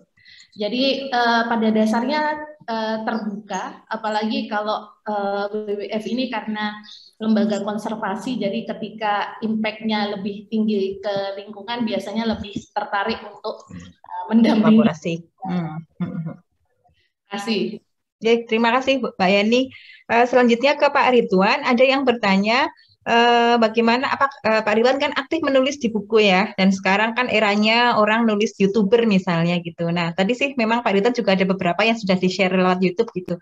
Seberapa besar passion Pak Ridwan untuk ke arah YouTuber gitu? Apakah masih tetap ingin menulis pada dalam bentuk buku, atau juga bagaimana untuk menjadi YouTuber gitu? Kemudian ini mungkin mohon di-share ke tips-tips kepada mahasiswa gitu untuk menemukan kemampuan menulis gitu, karena kan mungkin mahasiswa sekarang kan masih dapat ilmu gitu ya, sehingga mungkin masih bingung mau nulisnya apa gitu. Bagaimana mendapatkan ide apa yang akan ditulis gitu. Oke, silahkan Pak Ridwan. Iya, kalau memang saya memanfaatkan YouTube, cuma saya tidak seperti yang lain harus produksi konten. Jadi sampai sekarang saya belum pernah ambil uang yang kalau dimonetizing itu. Jadi saya enggak, terus terang saya enggak pernah ambil, meskipun ya saya sudah punya puluhan subscriber. Itu cuma menjadi rencana, itu akan saya wariskan ke anak saya. Jadi saya tidak ingin memproduksi konten itu karena ada motivasi itu. Jadi saya lebih, kalau saya sedang mood untuk ingin berbagi ya saya upload ke situ. Dan saya juga tidak terbebani kalau sedikit yang nonton atau apa, tidak seperti itu. Jadi mungkin saya agak beda dengan YouTubers yang lain. Cuma ya ini saya memanfaatkan ini media sosial untuk berbagi pengetahuan. Dan kadang juga itu hampir tiap hari ke tempat saya ada mahasiswa yang konsultasi dari berbagai latar belakang ilmu. Dan kadang kalau pernah saya buat materinya, kontennya, saya biasa kasih ini, nonton saja dulu ini, nanti kita diskusi. Jadi seperti itu. Terus yang terakhir tadi apa nih yang bagiannya tentang cara menemukan ide apa yang akan ditulis? Ya, jadi kita harus banyak jalan. Kalau saya pribadi ini mungkin beda-beda tiap orang, itu saya lebih banyak jalan karena saya melihat oh ternyata seperti ini. Itu banyak memberi inspirasi. Jadi makanya saya hobi naik sepeda. Ini saya sudah lebih 1 tahun saya tidak pernah naik motor, kemana-mana itu saya naik sepeda. Dan itu saya selalu mendapat ini yang ingin saya tulis. Selain naik sepeda, saya juga pergi berlayar dan kalau pergi ke pulau-pulau kecil. Jadi hal-hal itu bisa memberi informasi kepada kita bahwa ada semacam kekosongan hasanah pengetahuan tentang hal ini. Nah, kadang itu menjadi motivasi tersendiri kalau itu lalu dilakukan oleh pihak lain. Misalnya tentang penyu. Ini saya termotivasi menulis karena ya belum ada bukunya tentang penyu yang secara dia semacam menjadi textbook tentang penyu. Memang beberapa tulisan-tulisan seperti di Laut Nusantara atau apa, tapi belum terlalu mendalam. Jadi hal-hal seperti itu yang memotivasi. Dan ya ini akan menjadi omong kosong juga kalau tidak ada pendapatan ekonomi. Bukan omong kosong sepenuhnya ya, tapi kalau kita kalau jalan kan pasti butuh uang atau butuh modal. Apalagi kalau seperti saya sudah punya 3 anak, punya istri, harus beli susu apa segala, itu harus mendatangkan secara ekonomi. Jadi kalau prinsip saya itu dia apa yang saya lakukan itu ada subsidinya. Jadi dari kegiatan yang ada pendapatannya, saya subsidi untuk kegiatan saya. Karena kita tidak mungkin berkegiatan sosial kalau tidak ada dana. Nah, terus terang saya tidak mengandalkan dan hampir di semua saya itu saya tidak pernah memohon-mohon bantuan ke pihak lain, khususnya pemerintah. Itu lebih banyak pribadi dan jejaring-jejaring. Karena ya kadang kan jadi kendala awal, khususnya yang belum masih pemula, ya langsung pikir uang. Seperti tadi Pak Abdul Rahman, kalau mikir terus ya tidak jalan-jalan itu. Jadi kita jalani saja yang ingin kita lakukan. Dan saya sangat yakin kalau itu kita geluti, itu datang sendiri. Saya tidak tahu apakah itu ada hadisnya atau tidak. Yang jelas kalau di agama Islam, apa yang kita lakukan itu akan menjadi semacam pahala yang imbalannya itu akan datang sendiri. Dan saya alhamdulillah itu saya alami selama ini. Jadi makanya saya betul-betul menikmati apa yang saya lakukan karena ya ada ekonominya, terus diapresiasi banyak pihak dan itu tidak membuat saya stres. Ini yang paling penting juga digarisbawahi. Apa-apa yang kita lakukan itu jangan membuat kita stres. Apalagi sekarang kan pandemi. Salah satu faktor yang gampang membuat orang kena COVID adalah stres. Jadi ya dinikmati saja, dilakukan secara riang gembira. Saya kira itu, Mbak. Terima kasih Mas Ridwan, sangat menginspirasi. Bapak Ibu, selanjutnya kita akan ada ini hadiah video dari Pak Rahman, durasinya sekitar 6 menit, kita simak bersama. Waktu saya persilahkan Pak Rahman.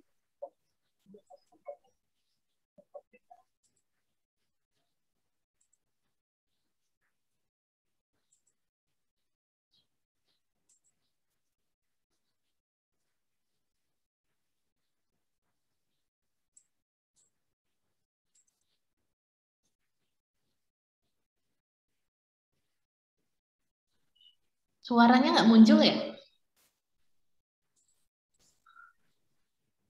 Tidak muncul. Mungkin saat share itu harus audionya diklik.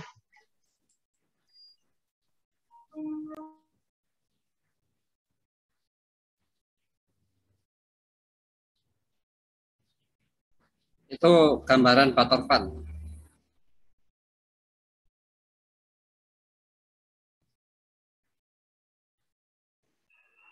Mungkin jadi inspirasi Bu Yani untuk mengembangkan masyarakat pesisir.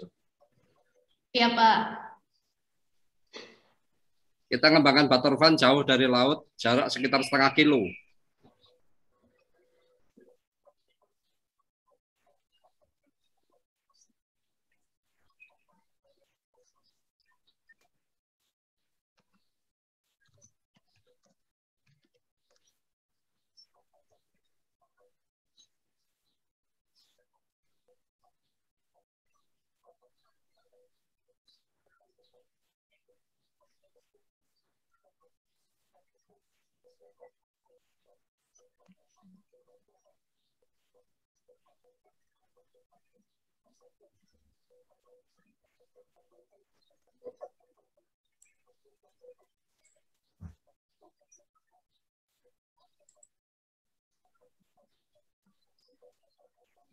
Jadi itu sepintas ke gambaran Butterfan Bu Yani, mungkin bisa jadi inspirasi teman-teman pemberdayaan masyarakat pesisir. Sangat sederhana teknologinya. Terus ini panennya sepintas.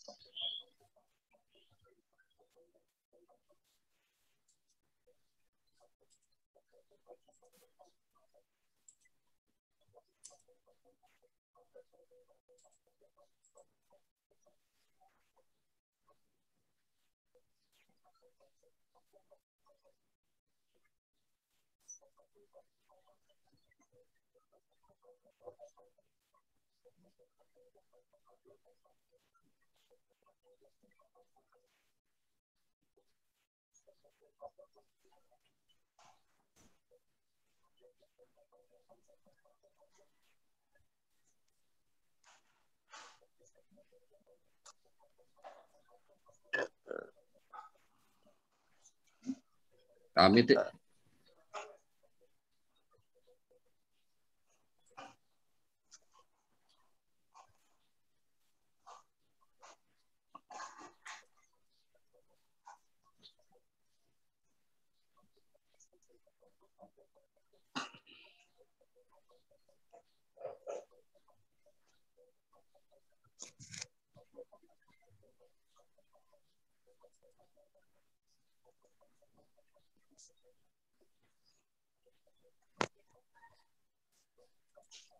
saya kira cukup ya. Pintas. Oke, terima kasih Pak Rahman. Alhamdulillah Bapak Ibu, kita sudah sampai udah menginjak pukul 11, kita harus segera mengakhiri sesi diskusi kita. Terima kasih kepada para narasumber yang telah membagikan ilmu dan pengalaman, juga para peserta yang telah ikut aktif dalam diskusi. Semoga yang kita lakukan hari ini membawa keberkahan untuk kita semua. Saya selaku moderator mohon maaf apabila ada kekurangan selama memandu acara ini. Selanjutnya kesempatan saya kembalikan ke Master of Ceremony. Terima kasih. Baik, terima kasih kepada Ibu Indah yang telah memandu acara diskusi panel pada webinar ini. Kemudian hadirin sekalian, kita telah memasuki serangkaian acara webinar Alumni Back to Campus yang pertama pada hari ini. Sebelum saya tutup acara ini, izinkan saya membacakan beberapa pengumuman. Di antaranya yang pertama yaitu sertifikat keikutsertaan dalam acara webinar ini akan dikirimkan melalui email masing-masing nantinya. Kemudian yang kedua, materi dari pembicara akan diinformasikan kepada peserta juga melalui email. Kemudian yang ketiga, dimohon kepada seluruh peserta untuk dapat bergabung dalam webinar seri kedua dengan tema Peran Lembaga Eksekutif dan Legislatif dalam Pembangunan Perikanan dan Kelautan Indonesia yang akan dilaksanakan pada Sabtu 21 Agustus 2021 pukul 8.30 hingga 11 waktu Indonesia bagian Barat.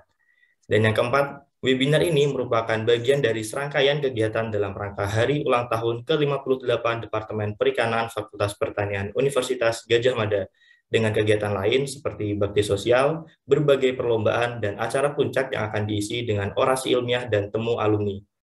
Kami sangat mengharapkan partisipasi dari hadirin semua dalam acara Hari Ulang Tahun Departemen Perikanan yang ke-58 ini.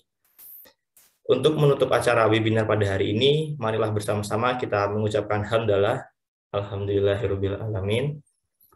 Saya ucapkan terima kasih atas partisipasi hadirin sekalian. Saya memohon maaf apabila terdapat kesalahan selama saya memandu acara webinar ini. Akhir kata saya tutup acara webinar pada siang hari ini. Wassalamualaikum warahmatullahi wabarakatuh. Om Santi. Waalaikumsalam warahmatullahi wabarakatuh. Assalamualaikum warahmatullahi wabarakatuh. Ya, makasih.